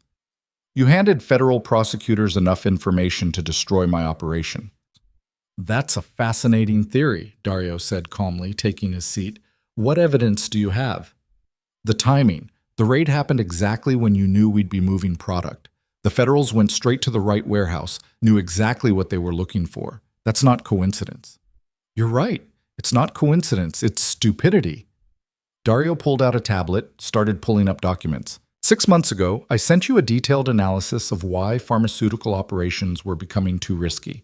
Increased regulatory scrutiny, new federal task forces, enhanced cooperation between international law enforcement. I recommended shutting down the operation and transitioning to legitimate medical supply distribution. I'm not taking business advice from someone who's trying to turn us all into shopkeepers. Then take a lesson from someone who's been doing this longer than you. Dario turned the tablet to show the room. This is the Federal Task Force's press release about this morning's raid. Notice what it doesn't say. It doesn't mention any of us by name. It doesn't reference organized crime. It's framed entirely as a pharmaceutical theft and distribution operation. They're treating it like a standalone criminal enterprise. One of the DeLucas leaned forward, studying the document. So if Dario had given them information, they'd have used it differently, Sophia said, picking up the thread. They'd have made this about organized crime, about the families. Instead, it's just about pharmaceutical theft, which means they got their information from somewhere else. Where? Pietro demanded. My guess? Someone in your operation talked, or the federals tracked the pharmaceuticals from their source, or they followed the money. Dario shrugged. But here's what I know for certain. I had nothing to do with it, and frankly, I'm insulted you think I'd be that sloppy. If I wanted to destroy your operation, Pietro, you wouldn't see it coming until it was already done. The room was quiet. Alina watched faces, reading reactions. Some people believed Dario. Others were reserving judgment. But no one looked convinced by Pietro's accusations anymore. My son is facing federal charges, Pietro said, his voice cracking slightly. 20 years minimum. And you expect me to believe it's just bad luck? I expect you to believe it's the consequence of ignoring good advice. Dario's tone softened fractionally. I'm sorry about your son. Truly. But this is exactly what I've been warning all of you about. The world is changing. The methods that worked for our fathers don't work anymore. We either adapt or we end up in federal prison. Your choice. Pietro slumped in his chair, the fight draining out of him. He looked older suddenly, diminished. A father watching his son pay for his mistakes. What am I supposed to do? He asked quietly. Get him a good lawyer, cooperate with the investigation enough to keep the focus on the theft rather than the distribution network, and shut down any other operations that invite this kind of attention. Dario paused. I can help with that, if you want. It was a lifeline, and everyone in the room knew it. Pietro looked at Dario for a long moment, something complicated moving across his face. Then he nodded. All right, we'll talk, after this is settled. The meeting ended shortly after, the tension bleeding away into exhausted acceptance. As they left, one of the Greco representatives caught Dario's arm. You handled that well, better than expected. Thank you. But you should know, not everyone is convinced. Some people think you're changing things too fast, pushing too hard. They're scared of what comes next. I know, but scared people make bad decisions. I'd rather push forward than wait for them to push back. In the car heading home, Alina finally let herself relax, the adrenaline of the confrontation fading into bone-deep exhaustion. You were right, Dario said, breaking the silence. Going on offense was the right call. Pietro had nothing but suspicion and anger. We had evidence and a coherent narrative. The outcome was never in doubt. It felt in doubt, Alina admitted. Only because you haven't done this enough yet. Give it time. Eventually you'll be able to read these situations before they even start. He glanced at her. How do you feel? Tired? Wired, like I just ran a marathon. That's normal. The first few times are always the hardest. Your body doesn't know the difference between actual danger and perceived danger. But you'll learn to manage it. Alina watched the city slide past outside the window, lights reflecting off the Mediterranean in the distance. A month ago, she'd been a waitress trying to survive. Now she was sitting in a crime lord's car, coming back from a meeting where she'd helped defuse a potential war between families. The transformation should have felt wrong, should have felt like losing herself. Instead, it felt like waking up. Dario? She said quietly. Yeah? Thank you for teaching me this, for trusting me enough to try. He was quiet for a moment, then, You're welcome. But Alina, you should know something. What? I'm not doing this just to be nice. I'm doing it because I think you might actually be better at this than I am. You see things clearly. You're not weighed down by family loyalty or tradition or any of the bullshit that makes people stupid. You just see the truth and act on it. He met her eyes. That's rare. That's valuable. And that's why I'm investing in you. Investing, she repeated. That's a very business-like way to describe it. Everything's business, even the personal stuff. But he smiled when he said it, taking the edge off the words. Get some rest. Tomorrow we start on the harder lessons. What could possibly be harder than this? Learning when not to act. Learning when the smart play is doing nothing. His smile widened at her expression. I told you that you wouldn't like some of the lessons. He was right. She didn't like them, but she learned them anyway. The breakthrough came on a Tuesday morning, 3 months after Alina had shaken Dario's hand and agreed to become his partner. She was in Sofia's office, reviewing the latest batch of property records from Vittorio's seized assets, when Luca burst through the door with his laptop clutched to his chest and his hair standing on end like he'd been running his hands through it. I found something, he said, breathless. About your restaurant. About all of it. Alina's pulse quickened. What did you find? Luca set up his laptop, fingers flying across the keyboard. I've been digging into the ownership history of La Stella, trying to trace how the property moved after your grandmother died. The official records show it was sold to a development company called Adriatic Properties, which then flipped it to the hotel group. Clean transaction, everything documented. So Adriatic Properties didn't exist before they bought your restaurant. It was created specifically for that purchase. He pulled up incorporation documents. Formed 3 weeks before your grandmother died. Dissolved 6 months after the hotel sale went through. Classic shell corporation setup. Sofia leaned forward, her expression sharpening. Who owned it? That's where it gets interesting. The paperwork lists a holding company in Luxembourg, which is owned by another company in the Caymans, which traces back to... He paused for dramatic effect. A trust controlled by Serena Valenti. The room went very quiet. Serena, Alina said slowly. Not her father, not Vittorio. Serena herself.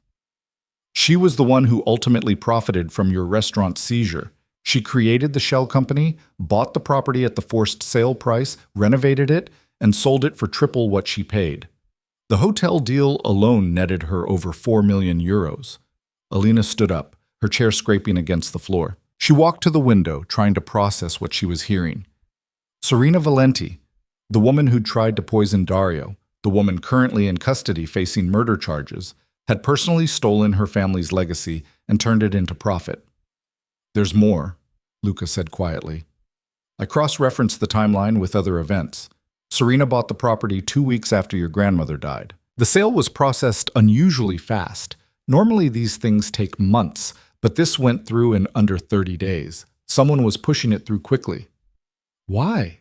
Alina asked, her voice sounding distant to her own ears. Why would Serena personally involve herself in something that small? She was running operations worth millions. What was one restaurant to her? That's what I couldn't figure out either, until I found this.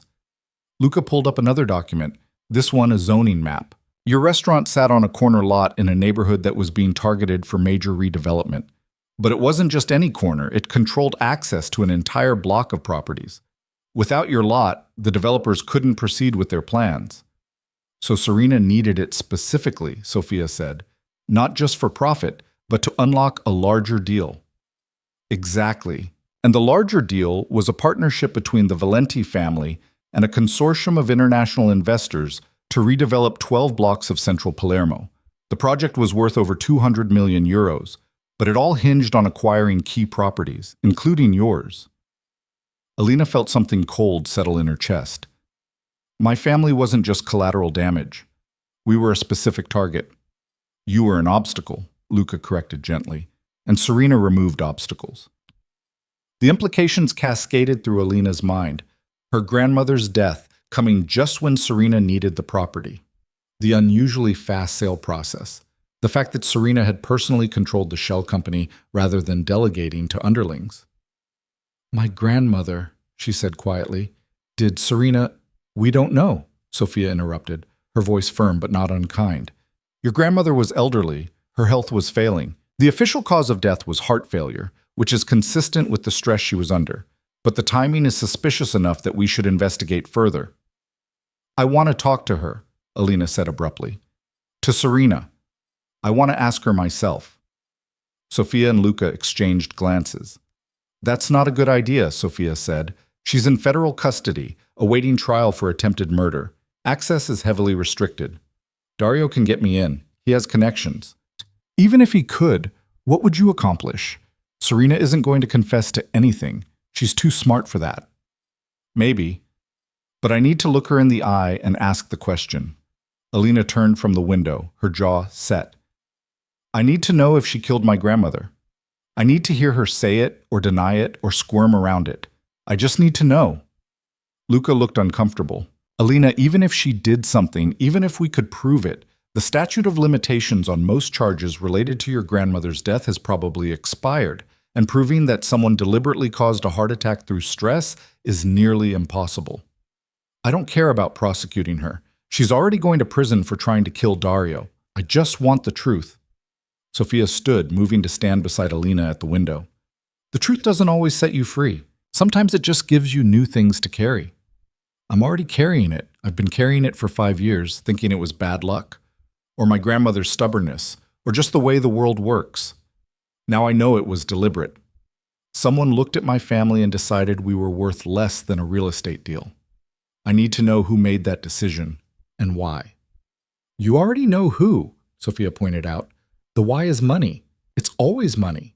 That's not enough. Alina's hands were shaking. She clasped them together, forcing them still. I need to hear her say it, even if it changes nothing, even if she lies. I need to look her in the eye. When Dario heard about it, he was silent for a long time. They were in his office, the evening sun turning the harbor outside golden and red. He'd listened to Alina's explanation without interrupting, his expression unreadable. You're sure about this? He asked finally. Yes. It won't be easy. The federals have her locked down tight, and they don't like interference with their witnesses. Even I can't just walk you into her cell. But you can try. I can. He was quiet for another moment, studying her face. What are you hoping to get out of this? Really? Alina had been asking herself the same question for hours.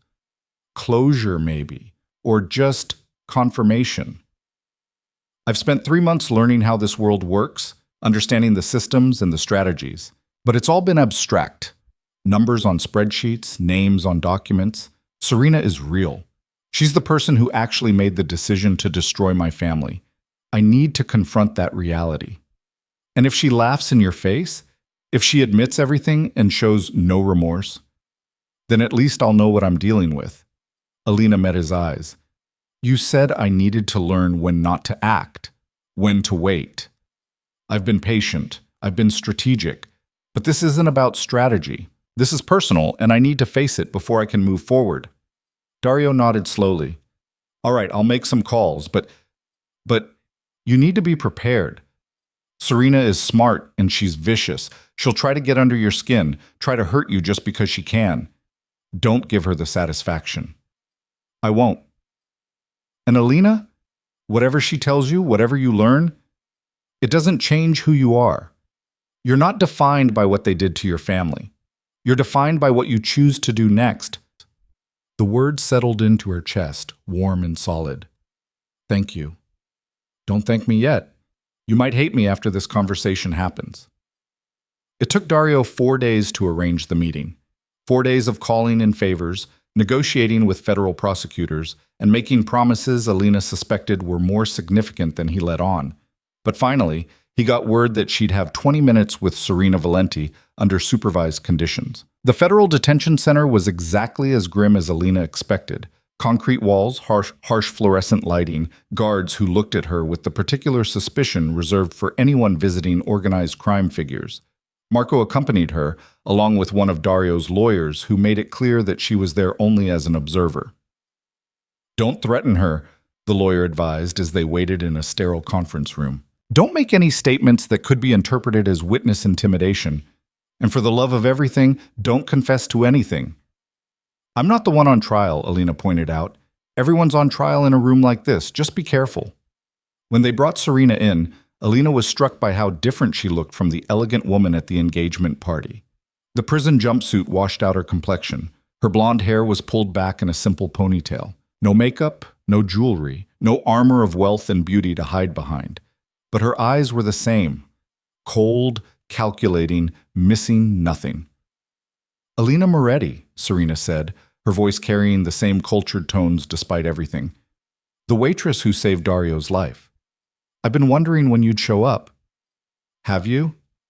Alina sat down across the table, very aware of the guard standing by the door and the lawyer watching from the corner. Why's that? Because I know what Dario's been teaching you. I know he's turned you into his little project, showing you how the world really works. And I figured eventually you'd want to confront the person who destroyed your family. Serena smiled, sharp and mean. So, here I am. What do you want? Confession? Apology? Explanation? I want the truth. The truth? Serena laughed, but there was no humor in it. The truth is that your family was in the way. That's it. That's the whole story. You owned property I needed, you wouldn't sell, so I found another way to acquire it. Business. Nothing personal. My parents died. Your parents filed a complaint that threatened to expose the lending operation. They were going to sue Meridian Holdings, which would have drawn regulatory attention we couldn't afford. So yes, they had to be dealt with. Serena's tone was conversational, like she was discussing the weather. The mechanic was supposed to make it look like an accident. He did his job. Alina felt like she'd been punched in the chest. She'd known, abstractly, that her parents had been murdered, but hearing Serena admit it so casually, so dismissively, made it real in a way nothing else had. And my grandmother? She managed. Natural causes.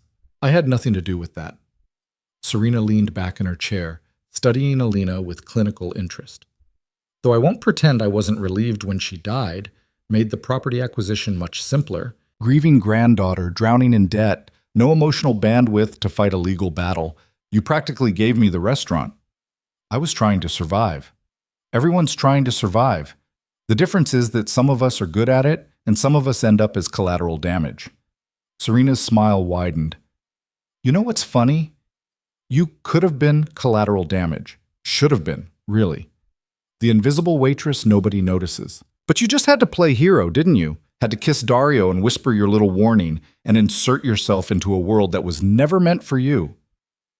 Better than being a murderer who got caught. I didn't get caught. I got betrayed.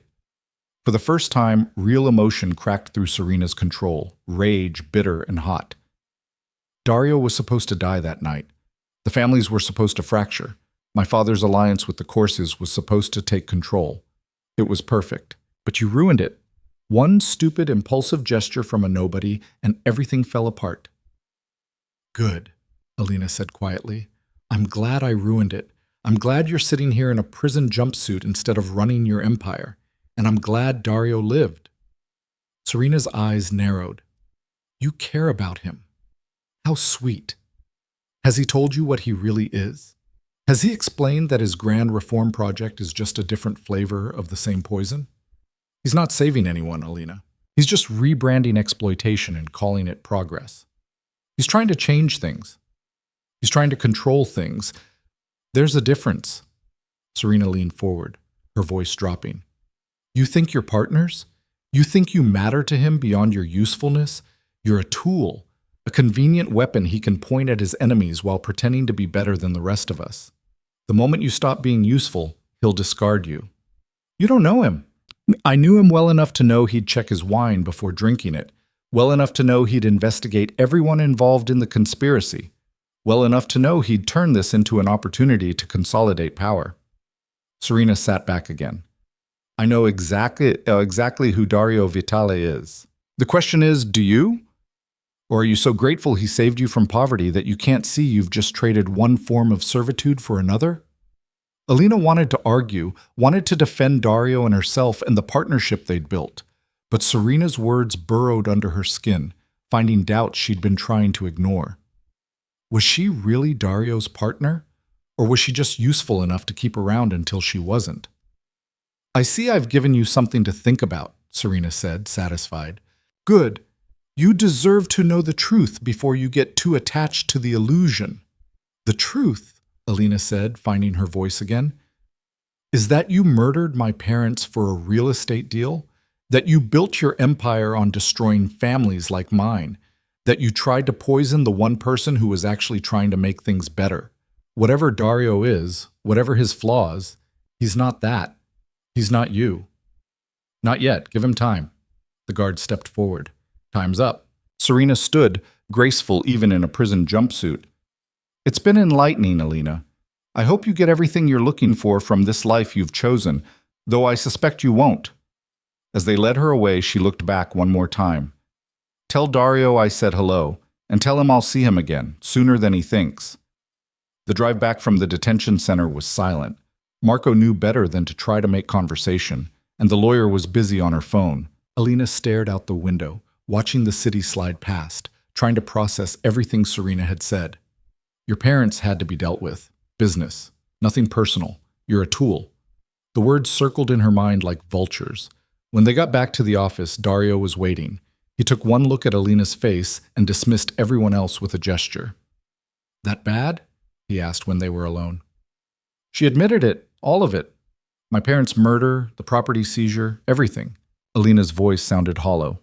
She talked about it like she was discussing a business transaction. That's how people like Serena survive. They remove the emotion, turn everything into numbers and strategies. It's easier that way. Is that how you do it? Dario was quiet for a moment. Sometimes, when I have to, but not always. She said I'm just a tool to you, that I'm useful now, but you'll discard me the moment I'm not. Do you believe her? Alina looked at him, really looked, trying to see past the careful control to the person underneath. I don't know. Should I? That's not a question I can answer for you. Dario moved to the window, the same place he always went when he needed to think. I could tell you that you matter to me, that this partnership is real, that I value you beyond your usefulness. But those are just words. Serena's right about one thing. People in this world lie all the time. The only way to know the truth is to watch what someone does, not what they say. So what have you done? I've given you access to everything. My operations, my finances, my strategies. I've taught you skills that make you dangerous to me if you ever chose to use them. I've put you in rooms with people who could destroy me, trusting that you wouldn't. He turned to face her. I've made you a genuine partner, which means giving you power over me. That's not something I do for a tool I plan to discard. Or it's exactly what you do to make me trust you before you use me. True. Dario smiled slightly. I can't prove I'm not manipulating you, Alina. That's the problem with trust. It requires a leap of faith. You have to decide if you believe me or if you believe Serena. Alina thought about the last 3 months. Thought about how Dario had never lied to her, even when the truth was ugly. How he'd given her real power, real knowledge, real choice. How he'd respected her decisions even when he disagreed with them. She thought about Serena, who'd murdered her parents and stolen her family's legacy and called it business. I believe you, she said finally, but I need to know something. What? Are you doing this? The reforms, the legitimizing, all of it, because you actually want to change things, or because it's the smart strategic move? Dario was quiet for a long time. When he spoke, his voice was careful. Honestly, both. I do want to change things. I'm tired of the violence, tired of the constant threat, tired of looking over my shoulder, wondering which family is going to challenge me next. But I'm also doing it because it's smart, because the old model is dying, and the families that adapt will survive, while the ones that don't will end up like Vittorio, in prison or dead. So it's practical idealism. Is there any other kind that actually works? He moved away from the window, coming to stand in front of her.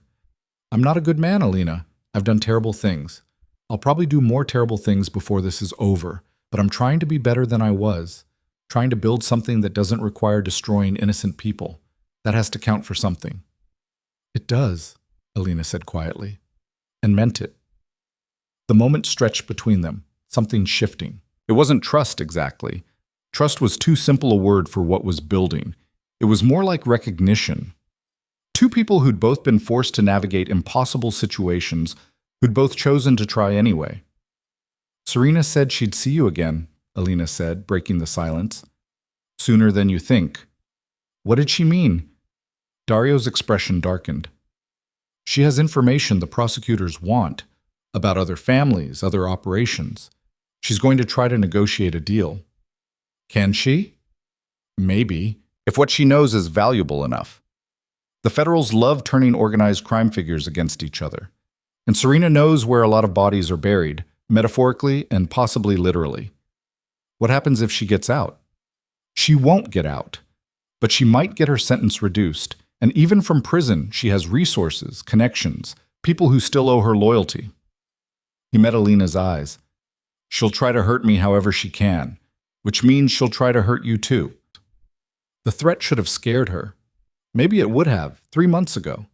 But now Alina just felt a cold determination settle into her bones. Let her try, she said. Dario smiled at that, pride and concern mixing on his face. You're getting scary. Good. Maybe people will stop underestimating me. I think that ship has sailed. The threat from Serena materialized faster than either of them expected. 2 weeks after Alina's visit to the detention center, news broke that Serena Valenti had agreed to cooperate with federal prosecutors in exchange for a reduced sentence. The details were sealed, but rumors spread fast through the families. Serena was giving up names, locations, operational details, everything she knew about everyone she'd ever worked with. It's a purge, Sophia explained during an emergency meeting. The federals are using her information to build cases against a dozen different operations. Some of them connect to us, most don't. But the families are panicking because no one knows who she's giving up or what evidence she has. Has she mentioned Dario specifically? Alina asked. Not that we know of, but that doesn't mean she won't. Sophia pulled up a document on her tablet. The problem is that Serena was involved in enough different operations that her testimony alone could be devastating even without hard evidence. She knows which businesses are fronts, which officials are corrupt, which families are connected to which crimes. So what do we do? Marco asked. Dario had been quiet through most of the meeting, staring at the table with an expression Alina was learning to recognize. He was running scenarios, calculating responses, looking for the play that would hurt least. We get ahead of it, he said finally. Before Serena can control the narrative, we control it ourselves. How? Sophia asked. We go public. Not about everything, but about enough. We acknowledge that some of our historical operations were questionable, announce that we're cooperating with investigators to clean things up, and position ourselves as part of the solution rather than part of the problem. That's risky, Sophia said. Very risky. Admitting to anything could open us up to prosecution. Not if we do it right. We admit to things that are already known or that have statute of limitations. We offer cooperation in exchange for immunity on historical matters, and we make it clear that we're trying to transform into legitimate operations. Dario looked around the table. It's a gamble, but sitting back and waiting for Serena to destroy us piece by piece is a guaranteed loss. The families will see this as betrayal, Marco warned. They'll think you're selling them out to save yourself. Some will, but the smart ones will realize I'm offering them a template, a way to transition before they're forced to. Dario's jaw was set. I'm done playing defense. We're going on offense, and we're doing it now. The press conference was held 3 days later in a hotel conference room that Sofia had chosen for its neutral territory and good security. Dario stood behind a podium, Alina and Sofia flanking him, while reporters and cameras filled every available space. I'm here today to address recent allegations about my business operations and my family's history, Dario began, his voice steady. I won't insult your intelligence by claiming everything we've done has been legal. It hasn't. Like many families in Sicily, mine built its wealth on activities that ranged from questionable to criminal. But I'm here to announce that we're changing direction. He went on to detail a comprehensive plan, transitioning illegal operations to legitimate businesses, cooperating with authorities on historical matters in exchange for immunity, establishing a fund to compensate victims of past criminal activities. This isn't about saving myself, Dario said, looking directly into the cameras.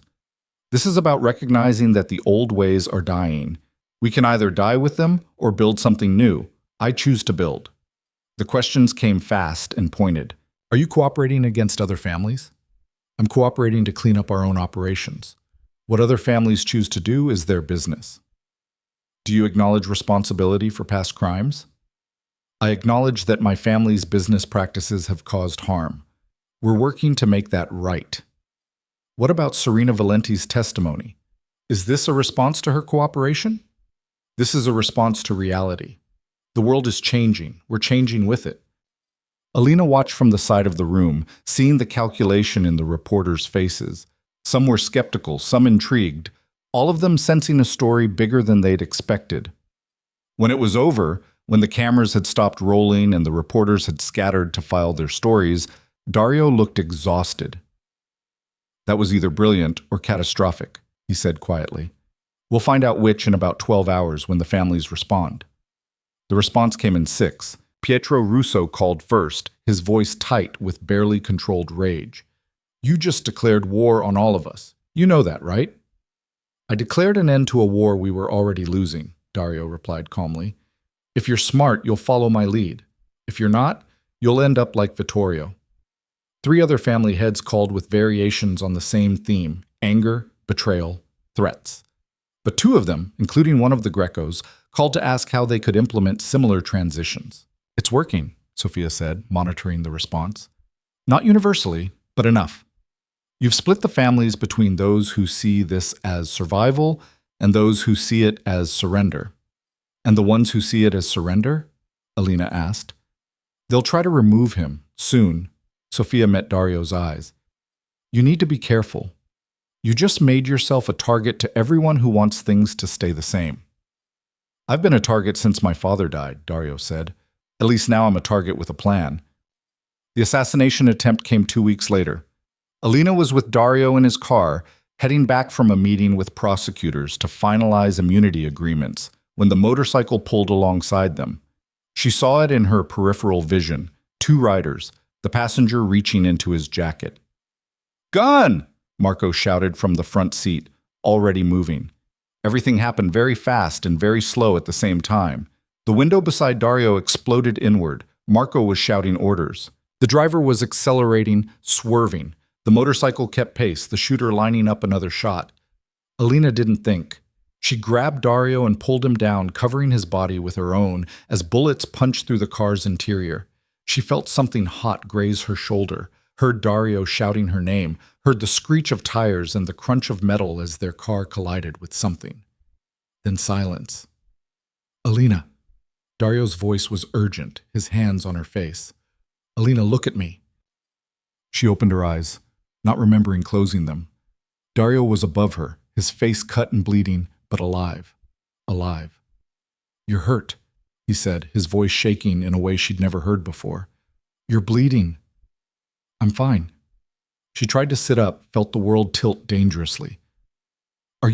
Did they? I'm fine. You covered me. You stupid, brave, reckless. He pulled her against him, holding her so tight she could barely breathe. Don't ever do that again. You're welcome, she mumbled into his shoulder. Marco was calling for backup, calling for medical help, securing the scene. The shooters were gone, disappeared into Palermo's maze of streets, and Alina was bleeding in Dario Vitale's arms, having just saved his life for the second time. Some patterns, she thought distantly, were hard to break. The hospital room smelled like antiseptic and regret. Alina lay in the bed, her shoulder bandaged and throbbing, while a doctor explained in irritatingly calm tones that she'd been lucky. The bullet had grazed her rather than penetrating, missing bone and major arteries by centimeters. She'd need rest, physical therapy, probably a scar to remember the day by. Lucky. Right. Dario hadn't left her side since they'd arrived, ignoring the doctor's suggestions that he get his own cuts treated. He sat in the chair next to her bed, his jaw tight, his hands clenched on the armrests like he was physically restraining himself from something. "You should go," Alina said when the doctor finally left. "You have people to call, security to arrange. Whoever did this to find—" "Marco's handling it." "Dario, I'm not leaving." His voice was flat, brooking no argument. "You took a bullet meant for me. The least I can do is sit here until you're cleared to leave." "It barely counts as taking a bullet. More like taking a very aggressive scratch." "Don't." He finally looked at her, and the expression on his face made her chest tighten. "Don't downplay what you did. Don't make jokes about it. You could have died." "But I didn't." "You didn't." He stood abruptly, pacing to the window and back. "This is the second time you've saved my life. Second time you've put yourself between me and death without hesitation. Why?" Alina thought about the question. Thought about the waitress she'd been 4 months ago, keeping her head down and surviving. Thought about the person she'd become. Someone who looked at danger and ran toward it instead of away. "Because you're trying to change things," she said finally. "Because you're not like Serena or Vittorio or any of the others who just take and destroy and call it business. You're actually trying to build something better that's worth protecting. Is it worth your life?" "I don't know." But it felt right in the moment. Dario was quiet for a long time, staring at her with an intensity that made her want to look away. "When I saw that gun," he said softly, "when I realized what was about to happen, all I could think was that I'd brought you into this, that I'd taken someone who should have been safe and turned them into a target. I made my own choices." "Did you? Or did I manipulate you into them?" He sat down again, leaning forward. "Serena said you were a tool, that I'd use you and discard you. What if she was right? What if I'm so focused on winning that I can't see I'm destroying the one person who actually believes in what I'm trying to do? You're not destroying me. I'm stronger now than I've ever been. You're in a hospital bed with a bullet wound. And I'm alive, so are you. I call that a win." He laughed, startled and pained. "Your definition of winning is concerning. Learned from the best." Before Dario could respond, Marco entered, his expression grim. "We found them, the shooters. One of Pietro Russo's guys recognized the motorcycle. It belongs to a contractor the DeLucas used last year for a similar job." "The DeLucas?" Dario's voice went cold. "I thought they were staying neutral." "Apparently not. We're still tracing who gave the order, but the connection is solid." "Then we respond. Tonight, I want—" "No," Alina interrupted. Both men turned to stare at her. "No?" Dario repeated. "No violence. Not yet." She pushed herself up in the bed, ignoring the pain that lanced through her shoulder. "You just went public with a reform agenda. You positioned yourself as the voice of change. If you immediately retaliate with the same old methods, you destroy everything you've built." "They tried to kill me. Kill us. That requires a response. Then respond strategically, not violently." Alina's mind was already working through possibilities, lessons learned over 3 months of watching Dario navigate impossible situations. "The DeLucas went after you because they see you as weak. Prove them wrong without proving them right." Dario studied her, something shifting in his expression. "What do you suggest?" "Exposure. You have evidence they hired the shooters. Give it to the prosecutors. Let the federals handle it. Shows you meant what you said about cooperating with authorities. Shows the other families what happens when they come after you. They don't get a war, they get arrested." "That's cold." "That's smart. You taught me that." Marco was nodding slowly. "She's right. The families are watching to see if your reform is real or just performance. You hit back with violence, they know it's performance. You hit back with the law, you change the game." Dario was quiet for a long moment, thinking. Then he pulled out his phone. Sophia, I need you to compile everything we have on the DeLucas' involvement in today's attack. We're handing it over to the prosecutors within the hour. He listened to her response, then, I know it's dangerous. Do it anyway. When he hung up, he looked at Alina with something that might have been respect or might have been concern. You're getting scary good at this. Good. Maybe next time people will think twice before shooting at us. The fallout from the DeLucas arrest was swift and brutal. Federal agents raided their operations within 48 hours, seizing assets and taking 3 family members into custody.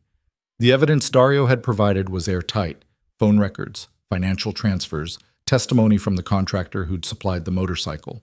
More importantly, it sent a message to every other family. The rules had changed. Coming after Dario Vitale no longer meant risking a street war. It meant risking federal prison. 2 more families have reached out about transition plans, Sophia reported a week later during Alina's first day back in the office. They want to know how to legitimize their operations before they end up like the DeLucas. And the ones who don't want to transition? Alina asked. They're getting quieter, backing off, waiting to see what happens next. Sophia looked at Dario. You're winning, slowly, painfully, but you're winning. Doesn't feel like winning, Dario said, but there was satisfaction beneath the words. Alina's shoulder was healing, though it ached when it rained and occasionally woke her up at night. The doctor had been right about the scar. She'd have a permanent reminder of the day she'd taken a bullet for a crime lord. Some girls got tattoos to commemorate important moments. Alina got shot. The thought made her laugh, which made Dario look at her with concern. I'm fine, she assured him. Just thinking about how weird my life has gotten. Any regrets? She considered the question seriously. 4 months ago, she'd been invisible, powerless, drowning in debt and grief. Now she was sitting in the office of one of Sicily's most powerful men, helping reshape the criminal underworld into something that might actually resemble legitimate business. No, she said, no regrets, but I do have a request. Name it. The restaurant, La Stella. I want it back. Whoop. Dario's expression shifted. Alina, I know it's a hotel now. I know the current owners paid good money for it, but it was stolen from my family. Serena admitted it. Vittorio's records prove it. That property should have been mine. She met his eyes. I want it back. Not for revenge. Not even for justice. I just want my family's legacy restored. Even if we could convince the current owners to sell, do you have any idea what it would cost? The building is worth at least $6.5 million. I know. I've looked at the current market value. Alina pulled out a folder she'd been carrying. I also know that the hotel group that owns it is struggling. They overextended during the purchase, took on debt they're having trouble servicing. They might be willing to sell at a loss just to get out from under it. Dario took the folder, flipping through her analysis. You've been busy. You taught me to do my homework. And if they agree to sell? What then? You don't have 6 million euros lying around? No, but you do. Alina took a breath. I want to buy it from them using funds from the victim compensation program you announced. The restaurant qualifies. It was seized through fraudulent means. My family was a direct victim of Vittorio's schemes. Use the compensation to restore the property to its rightful owner. That's not what the fund is for. It's meant to provide financial compensation to victims, not to buy back specific properties. Then change the program. Make it about restoration, not just compensation. Show the other victims that you're serious about making things right. She leaned forward, ignoring the pull in her shoulder. This isn't just about me. There are 46 other families who lost businesses to Vittorio's schemes. Giving me back the restaurant shows them what's possible, shows them that you meant what you said about building something better. Dario set down the folder, studying her face. You've thought this through. I've thought about nothing else for a week. And what will you do with it once you own it? Turn it back into a restaurant? Run it yourself? I don't know yet, maybe. Or maybe I sell it for actual market value and use the money to help the other families. Or maybe I turn it into something new entirely, something that honors what it was while being something different. She smiled slightly. I'll figure it out. But first I need to own it. Sophia, Dario called. When she appeared in the doorway, he handed her the folder. Look into this. See if the hotel group is willing to negotiate. and restructure the compensation fund to include property restoration when applicable. Sophia scanned the documents, her eyebrows rising. This is ambitious. This is right, Dario corrected. Make it happen. The negotiation took 3 weeks. 3 weeks during which Alina threw herself into the details with an intensity that surprised even her. She learned about property law, commercial real estate, debt restructuring. She sat in on meetings with the hotel group's lawyers, watching as they tried to squeeze every possible euro out of the deal. And she learned something about herself. She was good at this. Good at seeing through bullshit. Good at finding leverage. Good at making people think they were getting what they wanted while she got what she needed. Dario noticed. "You're a natural negotiator," he said after one particularly brutal session. "Better than half my lawyers. I spent 5 years negotiating with creditors who wanted to take everything I had. This is easier. At least now I have resources to work with. You have more than resources. You have vision. That's rarer." The hotel group finally agreed to sell for $4.2 million, below market value but enough to clear their debt and get out clean. The victim compensation fund covered the purchase, and ownership transferred to Alina Moretti 6 weeks after she'd first proposed the idea. Standing outside the building that had been her family's legacy, holding the deed in her hands, Alina felt something shift in her chest. It wasn't quite closure. The past couldn't be undone, her parents couldn't be brought back, her grandmother's suffering couldn't be erased. But it was something. Recognition, maybe. Acknowledgement that what had been taken could, sometimes, be restored. "What now?" Dario asked, standing beside her on the sidewalk. "Now I decide what this place becomes." She looked at the building, imagining possibilities. "I've been thinking about what you said, about building something better. What if this became more than a restaurant?" "What do you mean?" "What if it became a resource center? A place that helps small business owners navigate the kind of predatory lending that destroyed my family.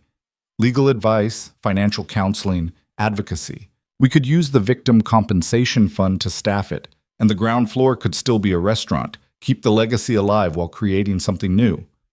Dario was quiet, considering. That would send a message. "That's the idea. Show people that change is real, that the families can actually help instead of just taking." "You've really thought this through." "I've had nothing but time to think while my shoulder healed."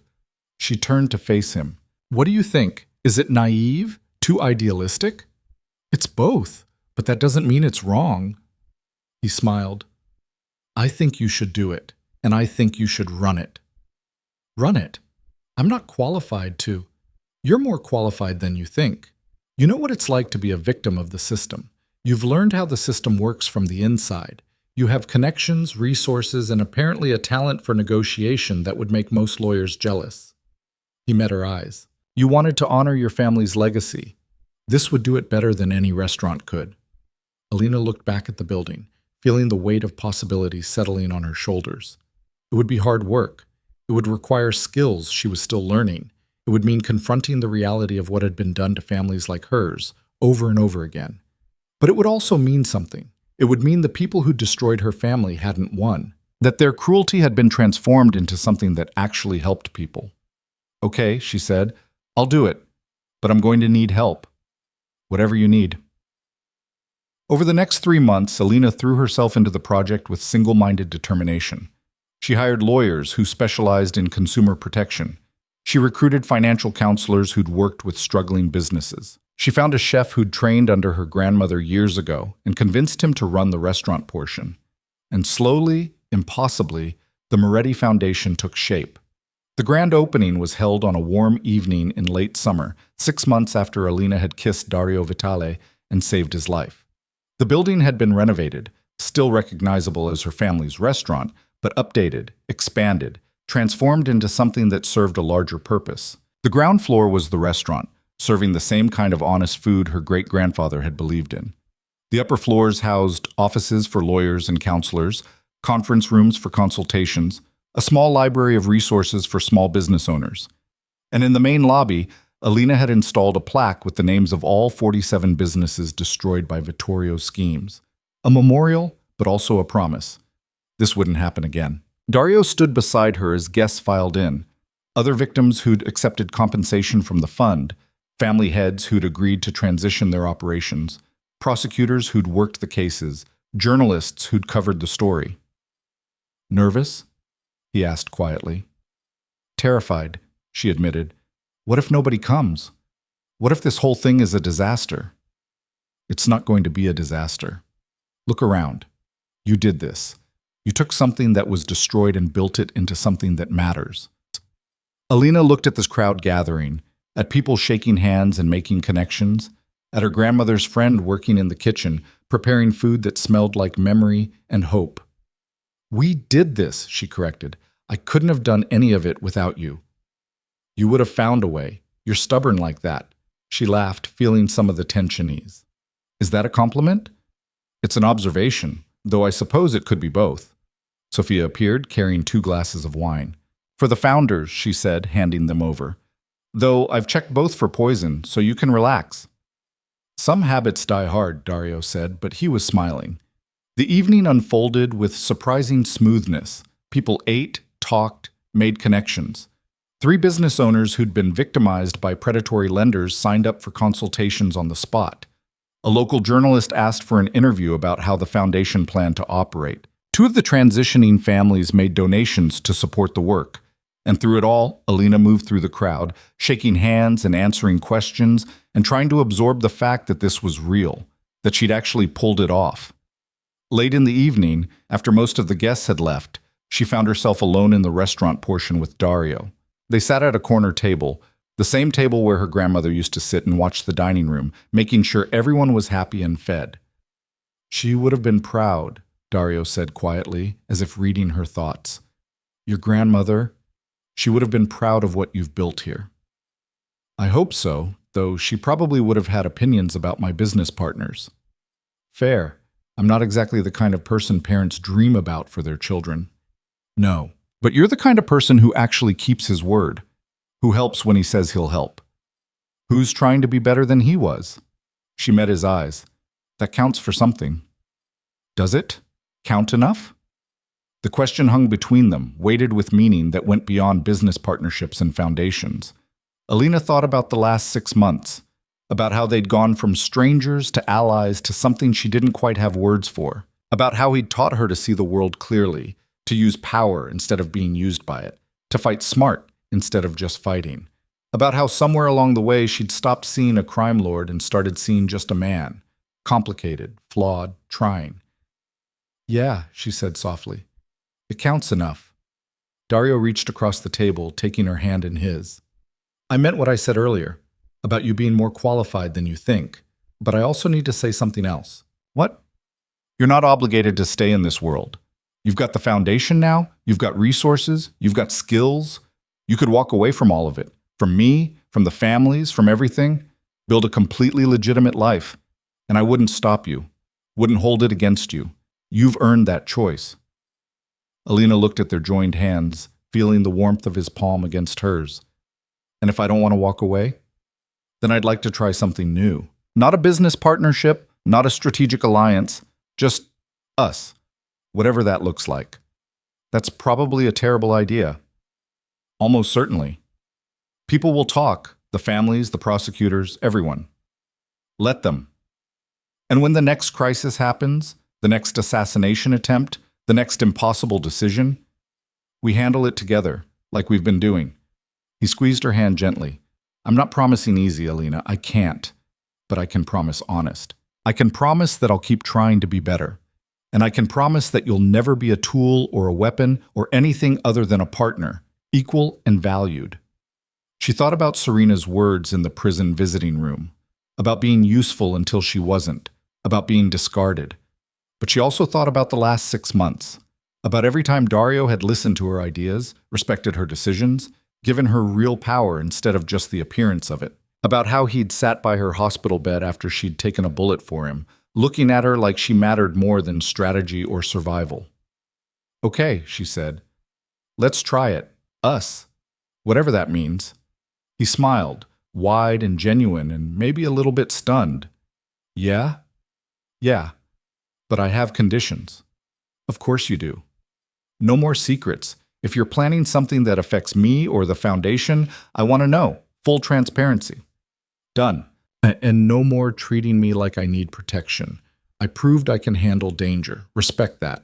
That one's harder. But I'll try. And if this doesn't work, if we try the whole us thing and it falls apart, we don't let it destroy what we've built professionally. The foundation matters too much. Agreed. Though I don't think it's going to fall apart. Why not? Because we're both too stubborn to let it, and because... He paused, seeming to search for words. Because I've never met anyone who saw me clearly and didn't run, who understood exactly what I was and chose to stay anyway. That's not something I'm going to screw up if I can help it. Alina felt something warm unfold in her chest, not the desperate gratitude of being saved, not the transactional appreciation of a useful alliance, something quieter and more solid, something that felt like it might actually last. Good, she said, because I'm pretty invested at this point. Would be inconvenient if you turned out to be an asshole after all. He laughed, the sound echoing through the empty restaurant. I'll do my best not to be, though no promises. They sat there for a while longer, hands joined across the table, talking about plans for the foundation and next steps with the family transitions and a dozen other practical matters. But underneath the business talk was something new, something that felt like possibility. Eventually, Sophia poked her head in. I'm locking up. Unless you two plan to stay here all night? We're leaving, Dario assured her. Just needed a minute. Outside, the Palermo night was warm and alive with sound. Alina stood on the sidewalk in front of her family's restored building, breathing in salt air and jasmine and the particular scent of a city that had broken her and remade her. What are you thinking? Dario asked. That 6 months ago I was a waitress barely surviving. Now I'm running a foundation, reshaping criminal enterprises, and apparently dating a reformed crime lord. My grandmother would be horrified and impressed in equal measure. Which would win? Impressed, probably. She was practical like that. Alina turned to look at him. What about you? Any regrets about letting that waitress kiss you? Just one. Her stomach dropped. What? That it took me so long to realize she was the best thing that ever happened to me. He pulled her close, careful of her still healing shoulder. No more regrets after that. Good answer. I'm occasionally capable of getting things right. She kissed him then, on the sidewalk outside the building that had been stolen and restored, in a city that was slowly learning to be something better than it had been. It wasn't the desperate kiss of saving his life or the calculated move of stopping poison. It was just a kiss, simple and complicated and exactly right. When they finally pulled apart, Alina rested her head against his chest, listening to his heartbeat, strong and steady, and alive, because she'd been brave enough to be reckless. So what happens now? She asked. Now?